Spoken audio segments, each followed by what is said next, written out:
Jadi tontonan seisi akademi, Liu Yanran yang udah kayak paket komplit, jenius sekaligus kembang kampus maju ke depan. Pas upacara pemanggilan, dia sukses manggil Bai Qi, dewa penjagal, sebuah prestasi yang bikin geger. Tapi si Lu Chongshang malah nyeletuk santai. Cuman 40% doang sinkronnya, gitu aja udah pesta. Kau, mata Inron langsung nyorot tajam. Lu, langganan peringkat buncit berani-beraninya komentar soal gua. Penonton lain pun ikut-ikutan ngetawain, nyebut Lu Chongsheng cuma badut. Jadi ceritanya, seabad yang lalu, arena mitos tiba-tiba turun ke benua ini. Para dewa di seluruh dunia pun mulai bangkit, bisa dipanggil sama anak-anak umur 16 tahun. Manusia bisa pakai indra dewa buat ngebangkitin sesosok dewa.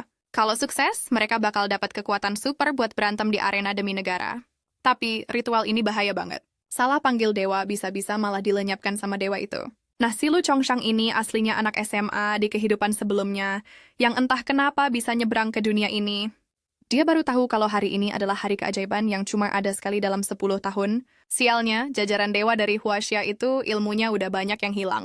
Gara-gara itu, mereka jadi kalah melulu lawan negara Sakura. Di atas panggung, wali kota mengumumkan dimulainya upacara pemanggilan hari itu. Semua orang nonton dengan penuh harap, berharap hari ini Huaxia bisa membalikkan keadaan. Lu Chongshang cuma bisa menghela napas dalam hati. Di dunia ini, gagal manggil dewa itu akibatnya fatal, bisa langsung jadi debu. Nggak lama, giliran putri dari sang pedang fana, Yinran Lu, yang maju pertama. Semua mata tertuju padanya. Dengan bakatnya yang luar biasa, harusnya dia bisa manggil dewa yang hebat. Pagi itu, Huaxia udah kalah 2 kali. Jadi, kalau Yinran bisa manggil dewa kuat, harga diri bangsa bisa terselamatkan. Yinran mendekat, sementara sang wali kota dalam hati berharap dewa tingkat tinggi bakal muncul. Begitu tangannya menyentuh kristal, keajaiban pun terjadi. Tetua di samping wali kota sampai melongo kaget, soalnya itu pertanda dewa tingkat tinggi. 3 siluet dewa muncul di atasnya. Kelihatan sangar dan nggak ada di catatan sejarah Huaxia. Lu Chongshang jadi tegang. Sosok-sosok itu mirip sama dewa yang dia kenal dari dunia lamanya. Penonton mulai bisik-bisik. Suara jernih Yinron terdengar. Nama dewa penjagal menggema sepanjang zaman. Di tebing merah, sungai menjadi merah. Aku Yinran Lu dengan rendah hati mengundang Baishi untuk turun. Sosok dewa Baishi perlahan turun dari langit. Tapi Lu Chongshang malah mengerutkan kening. Pertempuran tebing merah? Apa hubungannya sama Baishi? Bukannya itu pertempuran Changping? Jarak waktunya aja ratusan tahun. Shako buru-buru berbisik, woi. Yinran Lu itu putrinya pedang fana. Dia pasti tahu apa yang dia omongin. Jangan bikin gara-gara di sini. Penonton lain malah ketawa dan ngejek. Itu si badut lagi ngomong ngawur. Mana ada pertempuran Changping? Lu Chongshang mendadak merasa sedih. Jadi begini nasib Huaxia. Peradaban kita benar-benar udah lupa sama sejarahnya sendiri. Wali kota lalu bersuara lantang, tingkat kecocokan 40%.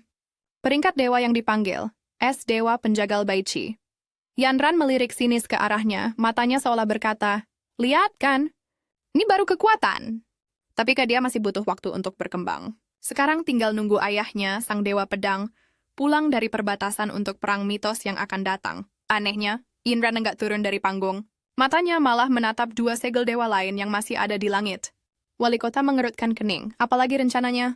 Perlahan, Yinran mendekati patung lain, sesosok kaisar berjubah hitam yang auranya memancarkan kekuasaan. Orang-orang mulai berbisik, itu pasti Kaisar Taizong Li Shimin dari dinasti Tang.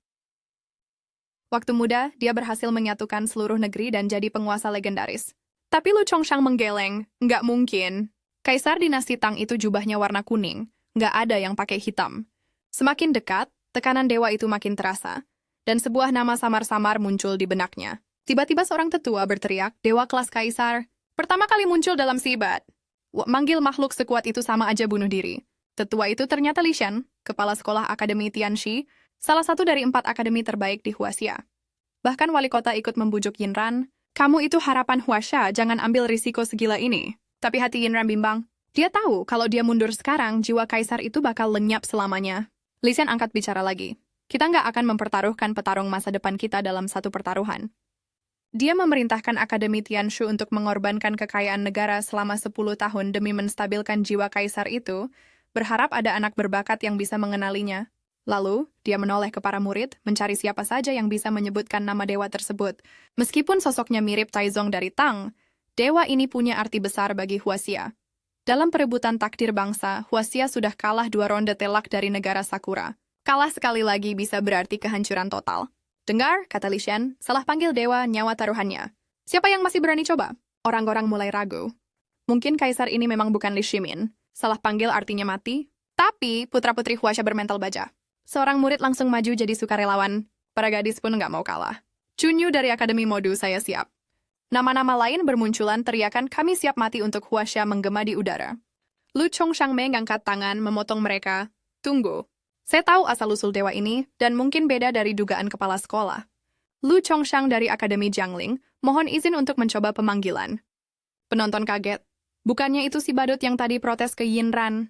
Zhou Hao memperingatkannya dengan suara pelan. Kalau salah panggil dewa, nyawamu bisa melayang. Lu Chongshang nggak menjawab. Sang kepala sekolah menatapnya dengan kekaguman yang mengejutkan. Anak ini luar biasa. Tetap saja, Li Xian ragu apa Lu benar-benar paham riwayat hidup kaisar itu. Menurut catatan, yang paling mirip memang Taizong, tapi dia memilih memberi Lu kesempatan, asalkan Lu sadar risikonya. Li Xian memperingatkannya dengan serius untuk menimbang konsekuensinya. Lucu shewanya meo kangguk, tipis. Serahkan saja padaku. Soal akibatnya, nggak usah khawatir. Aku tahu riwayat hidup kaisar ini yang sebenarnya. Di seberang arena, tawa meledak dari tribun negara Sakura. Mereka mengejek Lu Chongshang sebagai orang bodoh yang cari mati. Tapi di belakangnya, sorak-sorai membahana dari rekan-rekannya di Huaxia. Lu menarik napas, meletakkan telapak tangannya di kristal pemanggil. Seketika, cahaya merah menyilaukan meledak. Tekanannya membuat semua orang terpana. Liu Jian dan Melongo kaget. Masa ya dia juga bisa membangkitkan dewa tingkat tinggi yang enggak dikenal? Murid peringkat buncit ngalahin aku? Para delegasi Sakura terkesiap. Bukannya orangnya itu tingkat keberuntungan dewa tertinggi. Memangnya ada yang lebih tinggi dari orangnya? Bahkan utusan dari negara K sampai gigit jari. Negara mereka belum pernah melihat aura kuning sekalipun. Kepala sekolah Li Xian berkata dengan serius, ini adalah keberuntungan dewa merah, pertanda dewa peringkat SSS. Dia menjelaskan perlahan, putih, hijau, biru, ungu, oranye, itu tingkatan yang kita tahu. Tapi sedikit yang tahu, di atas oranye ada merah. Wali kota terkesiap, dewa peringkat SSS? Apa makhluk seperti itu benar-benar ada dalam sejarah Huaxia? Di Sam menipitkan mata. SSS itu batas untuk dewa biasa, bukan untuk dia. Bahkan lawan yang selevel pun bakal dia habisi. Yanran Lu sampai kehabisan kata-kata.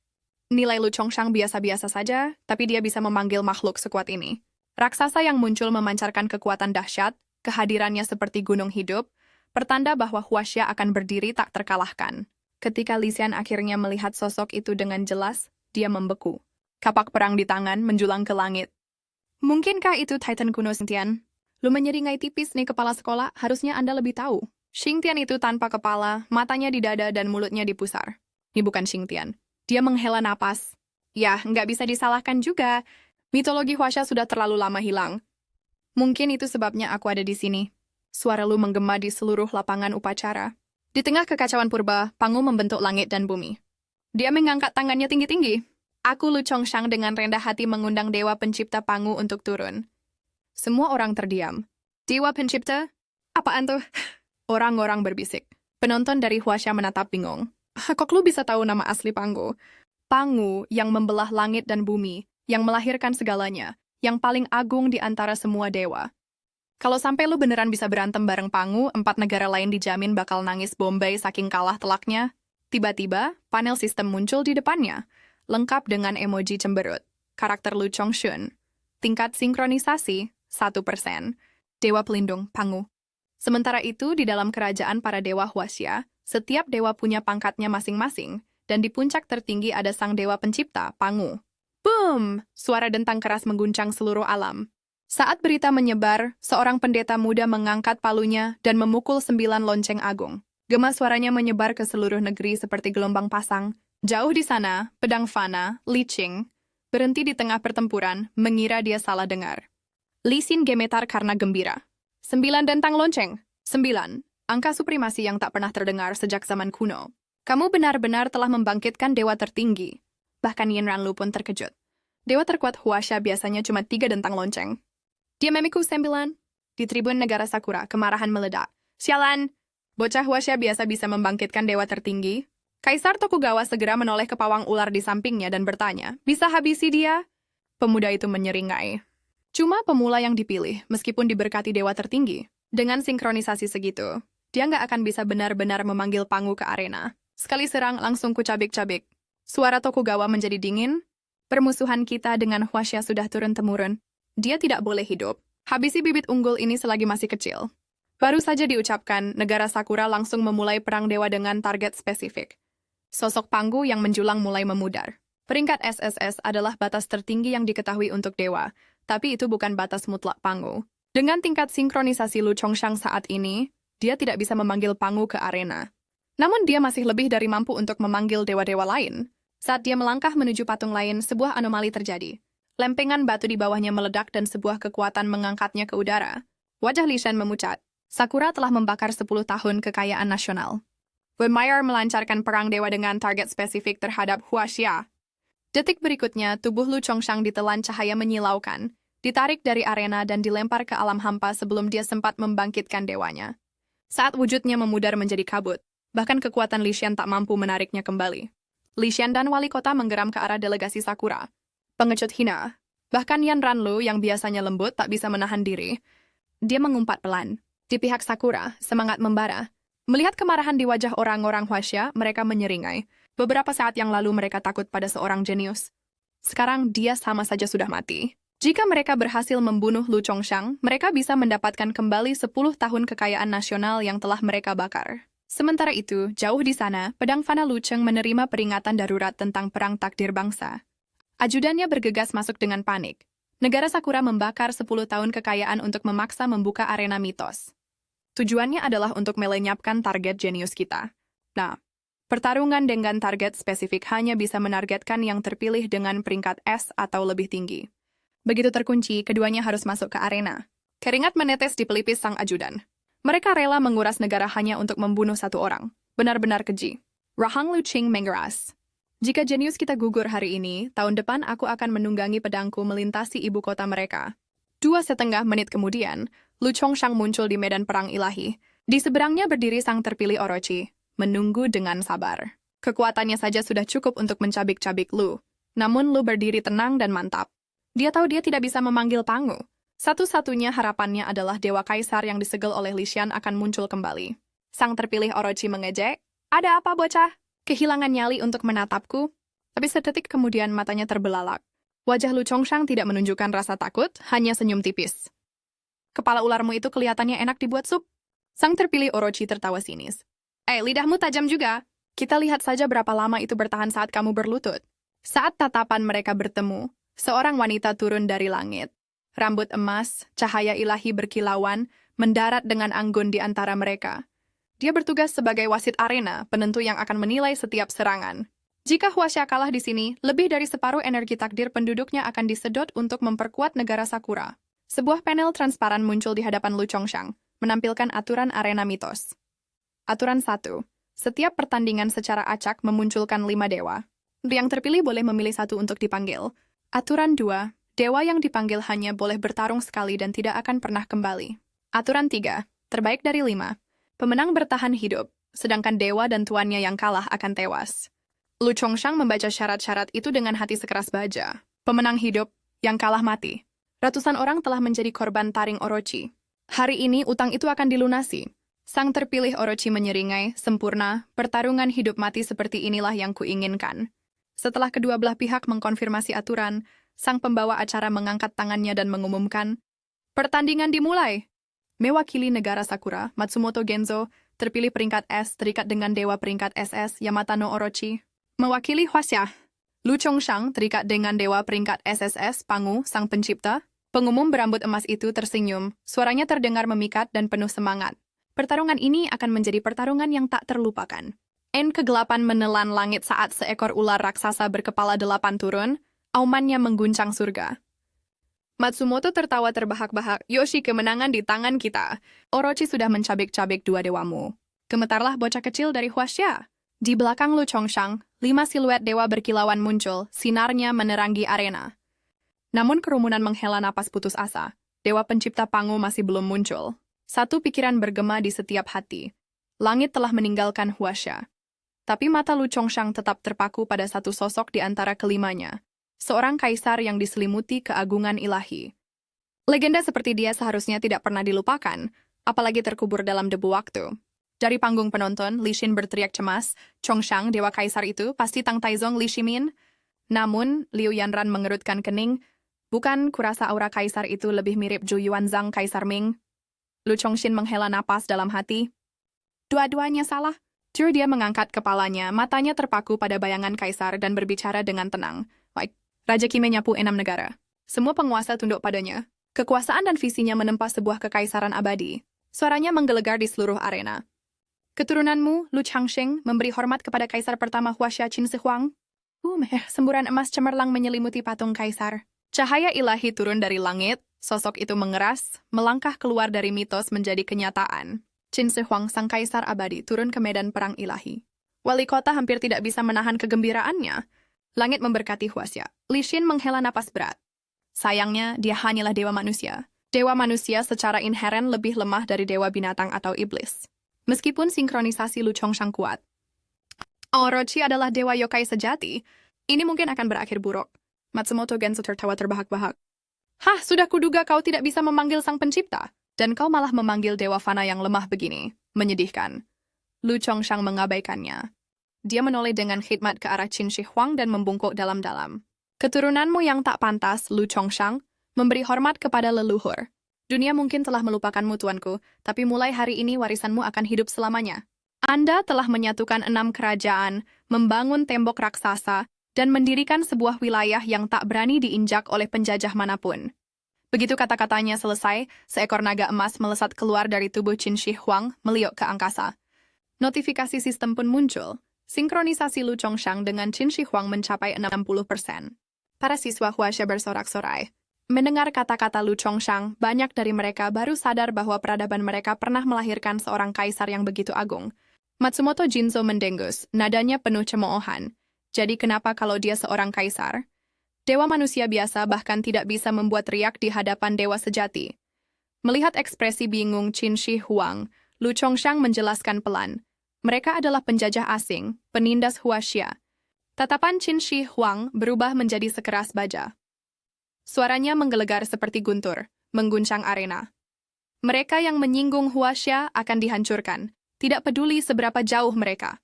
Tribun Sakura meledak dalam tawa mengejek. Dewa fana kecil berani mengaum. Apa kau lupa bagaimana dua dewamu sebelumnya dicabik-cabik? Matsumoto menyeringai. Seperti yang diharapkan dari seorang kaisar, kata-kata yang berani, meskipun itu kata-kata terakhirmu. Dengan satu sentakan, pergelangan tangan, energi gelap melingkari tubuhnya. Orochi, bersiaplah. Biarkan manusia ini tahu apa arti keilahian sejati. Orochi mendesis, 8 suara tumpang tindih dalam harmoni yang kejam. Aku mengharapkan pertempuran yang hebat, tapi manusia rapuh ini berani berdiri di hadapanku. Kau bahkan tidak akan terasa di gigiku. Kemarahan melintas di mata Qin Shi Huang. Sejak awal pemerintahannya, tidak ada yang pernah berani menghinanya. Cahaya keemasan berkumpul di telapak tangannya, membentuk sebilah pedang.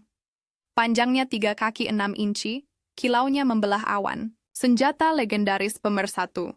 Pedang ini, kata Qin Shi Huang, adalah pedang kekuasaan Qin, ditempa dari kehendak satu bangsa. Satu kekaisaran. Di kejauhan, para prajurit kekaisaran Indra terkesiap. Dewa manusia itu, dia benar-benar akan melawan Orochi secara langsung. Bahkan para penonton dari semenanjung Korea merasa kasihan pada bangsa Huaxia. Akhirnya, mereka memanggil dewa hanya untuk melihatnya dihancurkan. Banyak orang lain menonton dengan rasa penasaran yang mengerikan, ingin melihat apakah Dewa Fana bisa melawan kekuatan Dewa Iblis. Mata Orochi bersinar merah saat tawanya mengguncang langit. Ayo, Kaisar Manusia, ayunkan pedang kecilmu itu, cobalah untuk tidak mengecewakan dewa ini terlalu cepat. Detik berikutnya, Orochi menerjang maju, 8 kepala mengaum serempak. Manusia Fana berani menantang dewa, cacing kurang ajar, bersiaplah untuk mati. Boom! Serangan ular itu menghancurkan arena. Batu dan cahaya ilahi meledak ke angkasa. Kaisar Sakura menyeringai, keyakinan terpancar di matanya. Sudah berakhir. Kaisar manusia yang disebut-sebut ini akan dicabik-cabik seperti yang lain. Dari tribun terdengar tawa dan cemoohan. Dewa manusia, menyedihkan, tidak peduli peringkatnya. Jenis mereka terlahir lemah, tidak pantas menyaingi dewa sejati. Nah, tiba-tiba, clang, gerbang pedang emas meledak dari tanah, menembus langit.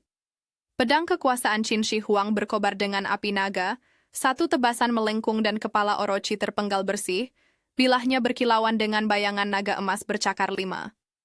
Kepala yang terpenggal itu jatuh ke tanah, darahnya muncrat seperti emas cair. Kaisar Sakura membeku tak percaya. Tidak mungkin seorang kaisar fana. Bagaimana dia bisa memiliki kekuatan seperti itu? Dari tribun Huaxia, Yanran Luo berteriak kagum. Dia berhasil! Kaisar manusia itu memenggal Orochi dengan satu serangan. Bahkan Orochi pun mundur. Kekuatan itu bukan kekuatan dewa. Bagaimana bisa seorang manusia memiliki kekuatan setara dewa? Suara Jin Shi Huang menggelegar, tenang dan mutlak. Mereka yang berjalan bersama langit akan hidup. Mereka yang menentangnya akan binasa. Kekuatan yang kugunakan, katanya, mengalir dari ribuan tahun penyempurnaan Qi Huaxia, seni kenaikan prakian, sebuah jalan yang menentang para dewa itu sendiri. Li Xian gemetar karena gembira.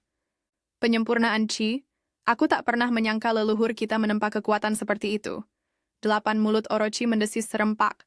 Menarik, tapi kau hanya memotong satu kepala. Dagingnya berputar, lukanya bergelembung, dan dalam hitungan detik kepala ular baru tumbuh, matanya kembali bersinar merah. Haha, aku abadi, tak bisa mati. Apa yang bisa dilakukan Dewa Fana melawan keabadian? Bagi Orochi, manusia Fana dilahirkan untuk berlutut. Tapi kaisar ini, pria ini, telah membuatnya berdarah. Hanya karena itu, dia akan memastikan jiwa Qin Shi Huang tidak akan pernah bereinkarnasi. Namun Qin Shi Huang berdiri tak tergoyahkan. Dewa atau iblis tak jadi masalah. Dia telah menghadapi kematian 1000 kali dan tak pernah sekalipun tunduk. Jika dia harus gugur hari ini, dia akan gugur dengan kepala tegak sebagai kaisar pertama Huaxia. Orochi tak bisa lagi menahan amarahnya. Manusia sombong, biar kutunjukkan apa artinya keilahian. Kedelapan kepalanya melepaskan semburan api hitam dan racun, menerjang ke arah Qin Shi Huang seperti dunia yang runtuh. Sang kaisar menghentakkan kakinya. Tanah terbelah. Kekuatannya beriak keluar, menghancurkan serangan ular itu seperti kaca. Setiap langkahnya menggelegar, seperti gunung yang runtuh. Namun, dewa dan manusia memang tidak seharusnya berada di level yang sama. Aura ilahi sang kaisar berkedip, momentumnya goyah di bawah serangan tanpa henti Orochi. Luka-luka Orochi sembuh dengan sendirinya dengan sangat mudah. Tawanya menggema di seluruh arena yang hancur. Kau tidak bisa membunuhku, manusia. Akulah keabadian itu sendiri. Tribun Huaxia terdiam. Ada yang menangis, ada yang mengepalkan tangan hingga buku-buku jarinya memutih. Mereka tidak takut kalah, hanya takut kaisar pertama mereka, simbol kebanggaan mereka, akan gugur di sini lagi. Tatapan Qin Shi Huang mengeras. Bahkan para dewa kuno pun tidak bisa mencapai wujud abadi yang sesungguhnya. Tapi monster ini bisa. Dalam sekejap mata, dia menghilang, lalu muncul kembali di depan Orochi, pedangnya sudah bergerak. Kepala lain menggelinding ke lantai. Dia ingin melihat mana yang lebih cepat, regenerasi Orochi atau pedangnya. Tapi dalam 2 pertukaran singkat, taring Orochi berhasil mengenai sasaran, menghantam dada kaisar dengan kekuatan yang mengguncang bumi. Brak! Tubuh Qin Shi Huang menghantam tanah, meretakan arena ilahi di bawahnya. Dia berlutut dengan satu kaki menekan batu yang hancur. Terengah-engah, energi spiritualnya hampir habis. Dari kerumunan, tangisan seorang gadis memecah keheningan. Itu leluhur kita. Dia tidak boleh kalah, tidak di sini. Hati Dekan Li Shan tenggelam dalam keputusasaan. Tangannya melayang di atas segel menyerah. Jika Luo Chongshang selamat, mungkin masa depan Huaxia masih bisa bangkit kembali. Tapi bagaimana dia bisa melihat leluhur mereka berdarah untuk mereka sekali lagi? Di atas arena, 8 kepala Orochi bergoyang seperti badai, bayangannya menutupi cahaya. Kehadirannya melahap semua harapan. Namun di tengah kekacauan, sang kaisar mendengarnya. Gema genderang perang, tangisan 10.000 prajurit, auman dakin itu sendiri. Perlahan dia berdiri, darah menetes di lengannya saat matanya menyala dengan amarah keemasan. Lalu dia berbicara, suaranya seperti perintah bagi langit dan bumi. Di bawah langit semua daratan adalah milik takhta. Makhluk kurang ajar berani mengamuk di hadapanku. Dalam sekejap, bayangan ilahi terlepas dari tubuh Lu Chongshang, ditarik ke atas oleh kekuatan kuno yang tak terlihat, satu persatu. Siluet-siluet emas meledak dari dada setiap warga Huaxia yang menonton, roh batin mereka menyatu menjadi arus cemerlang yang melonjak ke arah arena. Cahaya-cahaya itu mengeras menjadi barisan baju zirah spektral, Legiun Qin abadi, yang ditempa oleh kaisar pertama sendiri. Para penjaga kebangkitan abadi Huaxia. Proyeksi Jin Shi Huang berdiri di atas gelombang keemasan, matanya menyala, senyum dingin melengkung di bibirnya. Sekarang katakan padaku, iblis, bagaimana kau akan melawan ini? Suaranya menggelegar di angkasa. Bunuh! Dan langit itu sendiri bergetar. Matsumoto Genzo, sang terpilih Aruki, menjadi pucat. Tidak mungkin. Bagaimana bisa dewa manusia biasa memanggil begitu banyak roh ilahi? Namun dia menenangkan diri, bergumam. Mereka tetap manusia, lemah secara alami. Orochiku abadi. Dia tidak bisa kalah. Lalu sebuah pikiran gelap melintas di benaknya. Jika dia membunuh si pemanggil sendiri, duel akan berakhir seketika. Mau jenius atau bukan, desisnya, menghilang dari pandangan, akan kuakhiri masa depanmu sebelum dimulai. Wush, tubuhnya menghilang dan dalam sekejap muncul di belakang Lu Chongshang, pedangnya berkilauan dengan racun iblis. Di belakangmu, Yin Ranlu dan Dekan Li berteriak serempak. Pedang itu menebas udara. Celang! Percikan api meletus saat pedang itu nyaris tidak menggores leher Lu Chongshang, bahkan tidak meninggalkan setetes darah pun. Matanya menajam. Terlalu lambat. Dia mencengkeram pergelangan tangan Matsumoto dan membantingnya melewati baunya, gedebuk. Menghujamkannya dalam-dalam ke lantai arena. Suara kaget terdengar dari tribun. Bagaimana bisa? Dia kan baru terpilih dewa dengan resonansi cuma 1%. Kok bisa sekuat ini? Lu Chongshin menyeringkai suaranya sedingkin baja. Bahkan 1% dari kekuatan Pangu sudah cukup untuk membentuk ulang tubuhku. Mainan tumpul yang kau sebut pedang itu tidak akan pernah bisa menembusku.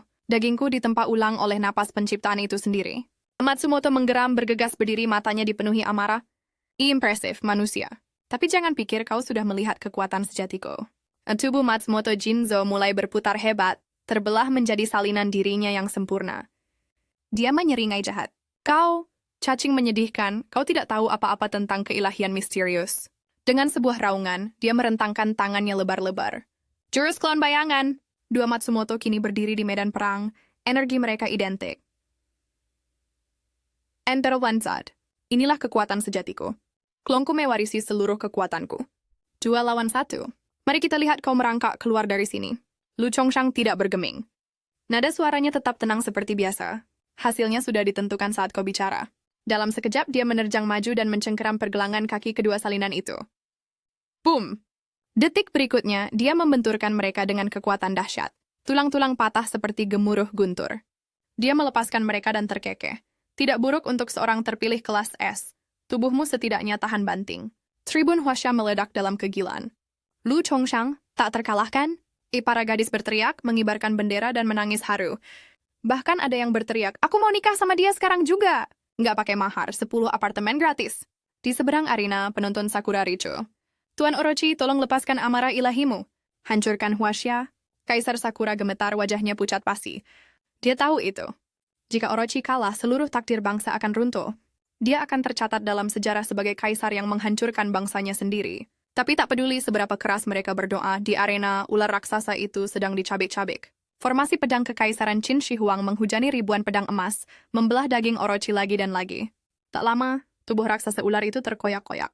Proyeksi kaisar pertama mendominasi medan pertempuran. Namun, tepat saat kemenangan tampak di depan mata, Orochi mengeluarkan jeritan yang menusuk. Ia telah memulai ritual pengorbanan. Dalam sekejap, para penonton Sakura yang bersorak-sorai meleleh menjadi kabut merah. Kekuatan hidup mereka mengalir ke arah arena. Mayat Orochi kejang-kejang, menyerap esensi dari para penyembahnya sendiri. Daging dan sisiknya beregenerasi, kekuatannya melonjak lebih tinggi dari sebelumnya. Dalam hitungan detik, monster itu telah pulih sepenuhnya. Lebih kuat, lebih cepat, dan jauh lebih menakutkan. Di sisi lain, Lu Chongshang menghantamkan tinjunya ke dada Matsumoto, mengakhirinya. Saat sang terpilih tewas, ikatan Orochi terputus.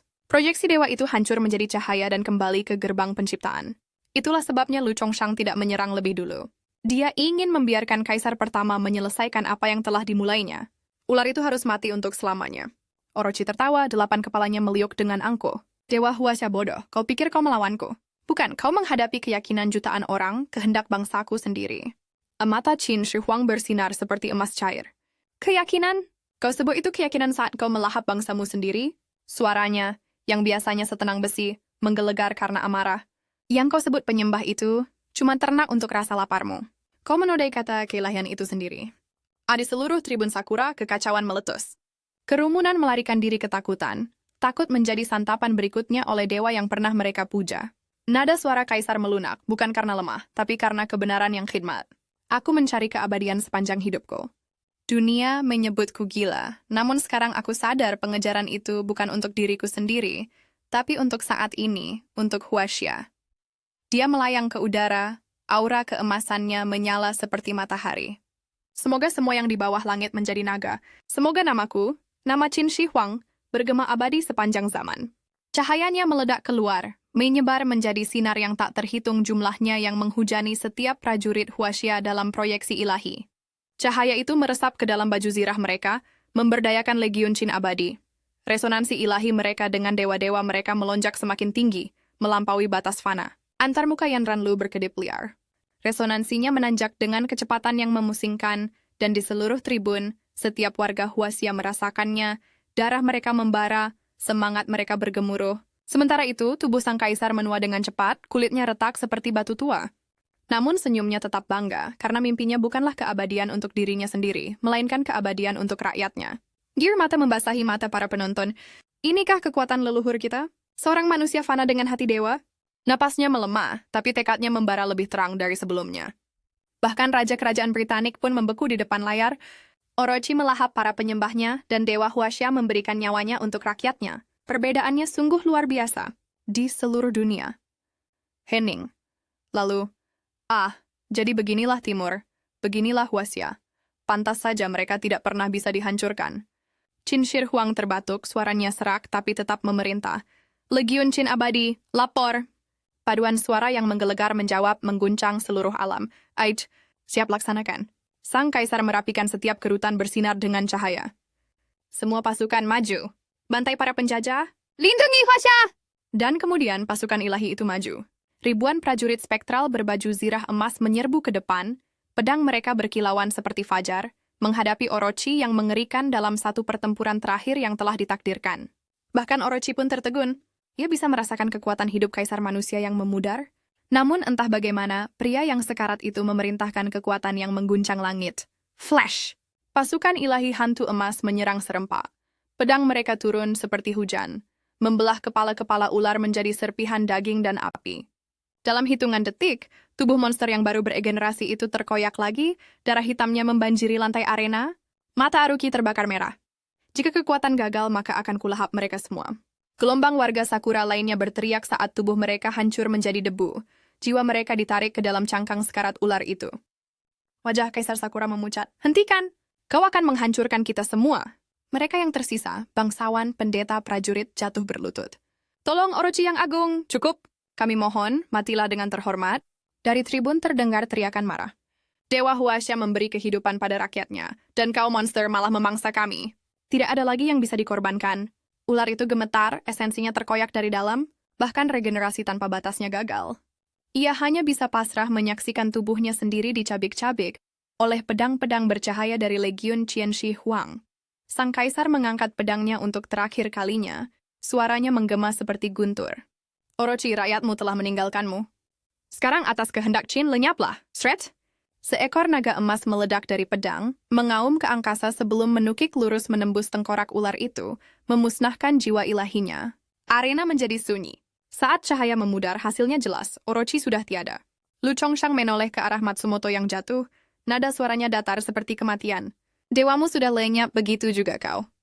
Krak! Satu langkah, leher pria itu patah seketika. Matsumoto Genzo tewas di tempat, tubuhnya hancur menjadi abu. Untuk sesaat seluruh dunia menahan napas. Kemudian suara gemetar sang pembawa acara memecah keheningan. Sungguh pertarungan yang luar biasa. Pemenang Lu Chongshang dari Huaxia. Skor saat ini Huaxia 1, Sakura 2. Arena meledak dalam sorak-sorai yang membahana. Dia berhasil! Lu Chongshang benar-benar berhasil. Dekan Lishen gemetar, suaranya pecah karena emosi. Ini melampaui keilahian. Seorang manusia yang melampaui para dewa. Bahkan wasit pun sedikit menundukkan kepalanya. Dengan nada kagum. Duel seperti ini akan dikenang selamanya. Persiapkan diri kalian, perang ilahi berikutnya akan segera dimulai. Di tengah arena, proyeksi emas Qin Shi Huang goyah. Dia terbatuk 2 kali, lalu perlahan berdiri tegak. Meskipun badannya bungkuk, posturnya tetap tak tergoyahkan. Dari tribun Huaxia terdengar teriakan memekakkan telinga, "Yang mulia!" Tidak ada yang mengerti mengapa kaisar pertama tampak begitu rapuh. Li Xian menghela napas, suaranya berat. Dia tidak punya pengikut, tidak ada keyakinan untuk menopangnya. Dia bertarung dalam perang ini dengan membakar esensinya sendiri.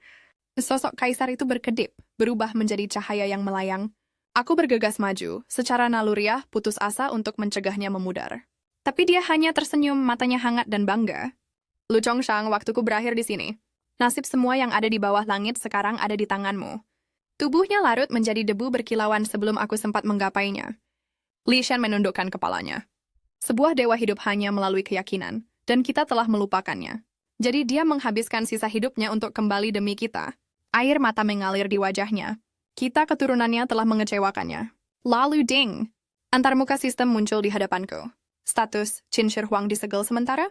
Kondisi dapat dipanggil kembali setelah energi keyakinan pulih. Resonansi 90%. Aku berkedip lalu menghela napas lega. Dia belum pergi, belum. Kaisar pertama hanya sedang menunggu. Dan yang mengejutkan, resonansiku dengan Pangu juga meningkat. Syukurlah habisiku. Dia hanya sedang istirahat. Tekad yang membara membakar di dalam diriku. Jika suatu hari aku bisa memanggil ratusan dewa dan memanggil Pangu sendiri, maka Huaxia tidak akan pernah kalah lagi. Aku mengangkat kepalaku, berteriak ke seberang arena, Qin Shi Huang belum gugur. Dia hanya tidur dan ketika namanya sekali lagi menggema di seluruh Huaxia, dia akan bangkit kembali. Suara Li Xian terdengar, tercekat karena bangga. Catat semuanya! Biarkan namanya terukir dalam sejarah selamanya. Pada saat itu, aura pedang yang tenang memasuki arena. Dari bayang-bayang, muncullah sosok jangkung berjubah putih, sang ahli pedang Luo Qing, diikuti oleh seorang sekretaris. Perang ilahi berikutnya akan segera dimulai. Pada saat itu, sekretaris di samping ahli pedang Lu Qing tersenyum licik dan dingin. Dengan darahku, bisiknya, biarkan arena ilahi bangkit. Mengangkat tangannya ke arah Lu Qing, dia menyatakan dengan dingin. Dari negara Sakura, Hanamiko menantang Lu Qing dari Huaxia untuk duel ilahi. Pertandingan dimulai dalam 10 menit. Lu Qing membeku, kaget berubah menjadi amarah. Mata-mata dari Sakura. Tapi kesadaran langsung menghantamnya. Jika dia dipaksa masuk ke dalam jebakan ini, Huaxia tidak akan punya siapa-siapa lagi untuk bertarung di turnamen mitos yang akan datang. Melihat penyamarannya terbongkar, Hanamiko berhenti berpura-pura. Suaranya meneteskan kepuasan. 10 tahun. Dia telah menunggu 10 tahun di samping sang ahli pedang. Untuk satu pengkhianatan ini yang bisa melumpuhkan seluruh bangsa. Dia percaya dengan keyakinan fanatik, begitu Lu Qing jatuh, bahkan seorang jenius seperti Lu Chongshang akan hancur sebelum sempat bangkit. Dalam benaknya, Huaxia ditakdirkan untuk berlutut di bawah bendera Sakura. Kau telah menyegel nasibmu sendiri. Raung Lu Cheng menghunus pedangnya dalam sekejap. Di belakangnya, avatar ilahinya menyala dengan kekuatan pedang cahaya membelah udara. Siri, pengkhianat, hidupmu berakhir di bawah pedangku. Di tempat lain, Dekan Li Xian menerima laporan darurat. Ekspresinya menjadi muram, hatinya mencelos. Beberapa saat kemudian, suaranya menggema di seluruh ruang komando. Ahli pedang Lu Qing disergap oleh pengkhianat dari Sakura, dia tidak bisa datang tepat waktu untuk duel. Pertarungan ilahi berikutnya membutuhkan juara baru. Kemarahan meledak dari barisan Huaxia. Terkutuk! Berani-beraninya mereka bermain trik licik seperti itu. Tanpa Lu Qing, peluang kita hampir nol. 2 kepala akademi sudah gugur di tangan Orochi. Hanya Lu Qing yang berhasil mempertahankan rekor sempurna melawan dewa-dewa Sakura. Dia adalah pilar terakhir Huaxia. Sekarang pertempuran ilahi keempat sudah di depan mata, namun belum ada pengganti yang cocok. Di belakang Li Xian, proyeksi Phoenix yang megah muncul. Sang dekan mengepalkan tangannya. Lu Chongshang sudah terlalu banyak kelelahan di pertarungan terakhir. Kali ini, biarkan aku yang maju. Lu Chongshang segera melangkah maju. Tatapannya tegas. Dekan, biarkan saya yang bertarung. Peluang kemenangan saya lebih tinggi. Jika Anda yang pergi, itu hanya akan menjadi pengorbanan yang sia-sia. Li Xian ragu, mengerutkan kening. Chongshang, kau sudah cukup berbuat. 2 jenius di belakangnya ikut mendesak. Hati-hati, Kak Lu, tidak semua dewa yang dipanggil adalah yang kau kenal. Kebijaksanaan dan pengalaman dekan mungkin memberi kita keuntungan yang lebih aman. Lu Chongxin menatap tatapan khawatir mereka dan menoleh dengan tenang ke arah Lu Yanran. Aku tidak gegabah, katanya lembut. Aku hanya tahu aku bisa menang. Saat kata-katanya bergema, sebuah menara surgawi raksasa muncul di belakangnya, dindingnya yang seperti giok berkilauan di bawah cahaya ilahi. Merentang di luar pandangan. Suatu kali aku bermimpi tentang seorang dewa yang menyentuh mahkotaku dan tersenyum. Ketika aku bangun, setiap legenda tersembunyi Huaxia, Setiap dewa yang terlupakan, hidup di dalam pikiranku. Suara napas terkesiap memenuhi arena. Bangunan yang menjulang di belakangnya memancarkan kecemerlangan ilahi. Apakah ini sekilas surga itu sendiri? Kemudian suara Lu Chongshang bergema di seluruh arena ilahi. Di surga berdiri ibu kota Giok, 12 menara, 5 tingkat tingginya. Di sang dewa menyentuh dahiku mengikatku pada kehidupan abadi. Saat itu dunia itu sendiri berubah. Burung Phoenix turun dari awan keemasan, mengelilingi menara Giok. Saat musik ilahi memenuhi udara, Dekan Lucian gemetar, setengah kagum, setengah sadar. Pencerahan dalam satu tarikan napas, seorang manusia mencapai kebenaran ilahi. Jadi ini sebabnya dia tahu dewa-dewa yang dilupakan sejarah, gumamnya. Lu Chongshang melangkah lebih dekat padanya. Sekarang, Dekan, katanya pelan, apakah Anda masih meragukan kekuatanku? Biarkan aku bertarung. Wali kota ragu? Niatmu mulia, tapi pengetahuan Dekan tentang mitologi jauh melampauimu. Kau terlalu muda untuk mati karena gengsi. Lu Chongqing tidak menjawab. Dia hanya mengangkat pandangannya dan membacakan. Phoenix terbang melampaui 9 langit. Terlahir kembali dalam api di atas Kunlun. Dengan buah vermilion ia menjaga alam fana. Cahaya keemasannya menstabilkan seluruh ciptaan. Sederetan cahaya ilahi jatuh dari langit. Burung spektral di belakang Lishan bergetar hebat. Dia merasakannya, percikan keilahian membanjiri dewanya, yang dihadiahkan oleh Lu Chongshun sendiri. Napas terkesiap berdesir di antara kerumunan. Burung Shin kuno milik sang dekan telah berubah, terlahir kembali sebagai Phoenix, entitas yang hilang dari sejarah. Untuk pertama kalinya, semua orang mengerti kata-kata Lu Chongqing bukanlah kesombongan, melainkan kebenaran. Pemuda itu tersenyum tipis. Sekarang, apa kalian percaya aku pantas berdiri di panggung itu? Aku tahu mitos-mitos tersembunyi Huaxia, cerita-cerita yang sudah dilupakan dunia. Melihat ini, Dekan Lishin akhirnya menghela napas panjang, matanya berkilauan bangga. Sepertinya Lu Chongqing benar-benar anugerah bagi Huaxia. Dia memberi isyarat lembut agar pemuda itu beristirahat dan bersiap untuk duel yang akan datang. Namun Lu Chongshang tidak bergerak ke arah kursi. Sebaliknya dia berbalik berjalan lurus ke arah Lu Yanran. Nada suaranya tenang tetapi membawa resonansi ilahi yang mengguncang udara.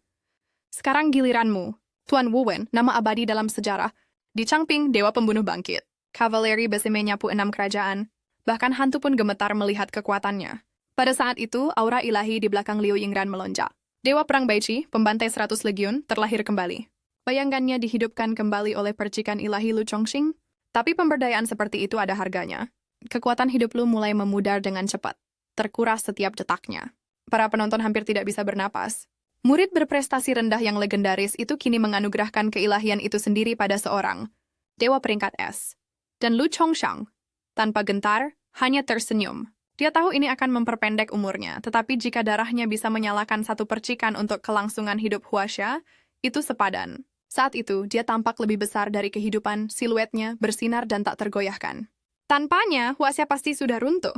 Di atas arena, tekanan ilahi kembali memadat. Pertempuran keempat arena mitos akan segera dimulai.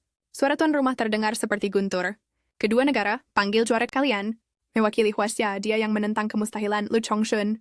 Mewakili negara Sakura bunga dari timur Sakura Momo. Kerumunan Sakura meledak dalam cemohan dan tawa. Huaxia pasti putus asa. Mereka mengirim bocah yang sama lagi. Menyedihkan sekali. Diri Kaisar Sakura menyeringai. Matanya berkilauan dengan kedengkian. Mata-mata yang ditanam di samping ahli pedang akhirnya diaktifkan. Dia yakin. Avatar ilahi Sakura Momo berspesialisasi dalam pesona dan godaan. Baginya, kekalahan Huaxia sudah dijamin. Momo sedikit memiringkan kepalanya, suaranya semanis madu.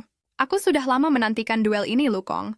Cantik seperti bunga sakura ya, tapi di balik manisnya itu tersimpan racun yang lahir dari kesombongan dan tipu daya.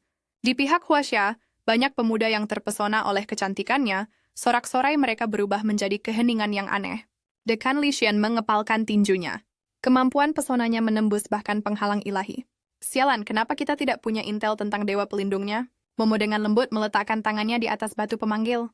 Seketika, beberapa sosok bayangan berkedip di belakangnya, masing-masing memancarkan kekuatan jahat. Di atas arena, antar muka pengguna berkilauan. Hitung mundur pemanggilan. 50 detik tersisa. Luke 1 masih berdiri di sana? Kodanya Dek Migaseyum jahat. Kau akan kehilangan kesempatanmu jika tidak cepat-cepat. Kepanikan menjalari tribun Huaxia. Apa yang dia tunggu? Kurang dari semenit lagi. Panggil dewamu sekarang. Saat itu juga, ritual Momo selesai. Aura yang cemerlang meledak, 9 ekor seputih salju terbentang di belakang seorang wanita yang luar biasa cantik. Suara kaget terdengar di seluruh siaran global. Dewa apa itu? Dia sangat mempesona. Bahkan para biksu dari India mengalihkan pandangan mereka, tasbih bergetar di jari-jari mereka. Belum pernah ada yang melihat Dewi ini sebelumnya. Kehadirannya terasa ilahi sekaligus profan. Bibir Lu Chongqing melengkung membentuk senyum tipis. Seperti yang kuduga, gumamnya, Ratu Iblis Rubah, Tian Wumei, salah satu dari 3 yokai besar Sakura. Mengetahui lawannya, dia tidak lagi ragu. Dalam 30 detik terakhir, Lu meletakkan telapak tangannya di atas kristal pemanggil. Kristal itu meledak dalam cahaya cemerlang, gelombang energi purba melonjak keluar. Matanya terbelalak lalu menjadi mantap. Jadi itu kau. Guntur bergemuruh saat sosok lapis baja yang menjulang turun dari awan. Marsekal Tianpong dari gerbang surgawi, baju besi-besinya menyala di bawah matahari. Garunya membelah gunung. 36 transformasi menentang segala rintangan. Liu Changshang tidak memanggil siapapun selain Marsekal Tianpong, Zhu Gangli, si babi surgawi. Dekan Li dan wali kota menatap takjub. Apakah Liu Changshang benar-benar memanggil yokai? Keraguan menyebar di antara barisan. Dewa pelindung Lue adalah dewa manusia, dan garis keturunan seorang pemanggil biasanya menentukan kelas roh yang bisa mereka bangkitkan. Dia sebelumnya telah memanggil Pangu, dewa manusia. Jika Lue sekarang mencoba membangkitkan dewa iblis dan gagal, harganya akan fatal. Dari panggung, panggilan upacara bergema, murid Lu Chongshang menyambut Marsekal Tianpong, Zhu Gangli. Tawa dan cemohan meledak di tribun Sakura. Si jenius Huaxia berani memanggil yokai. Bukankah mereka yang memanggil iblis sebelumnya tewas di atas altar? Kaisar Sakura mendengus dingin. Jika dia memilih jalan kematian yang pasti, itu membuktikan dia tidak bisa membangkitkan dewa yang layak. Dia terpaksa putus asa.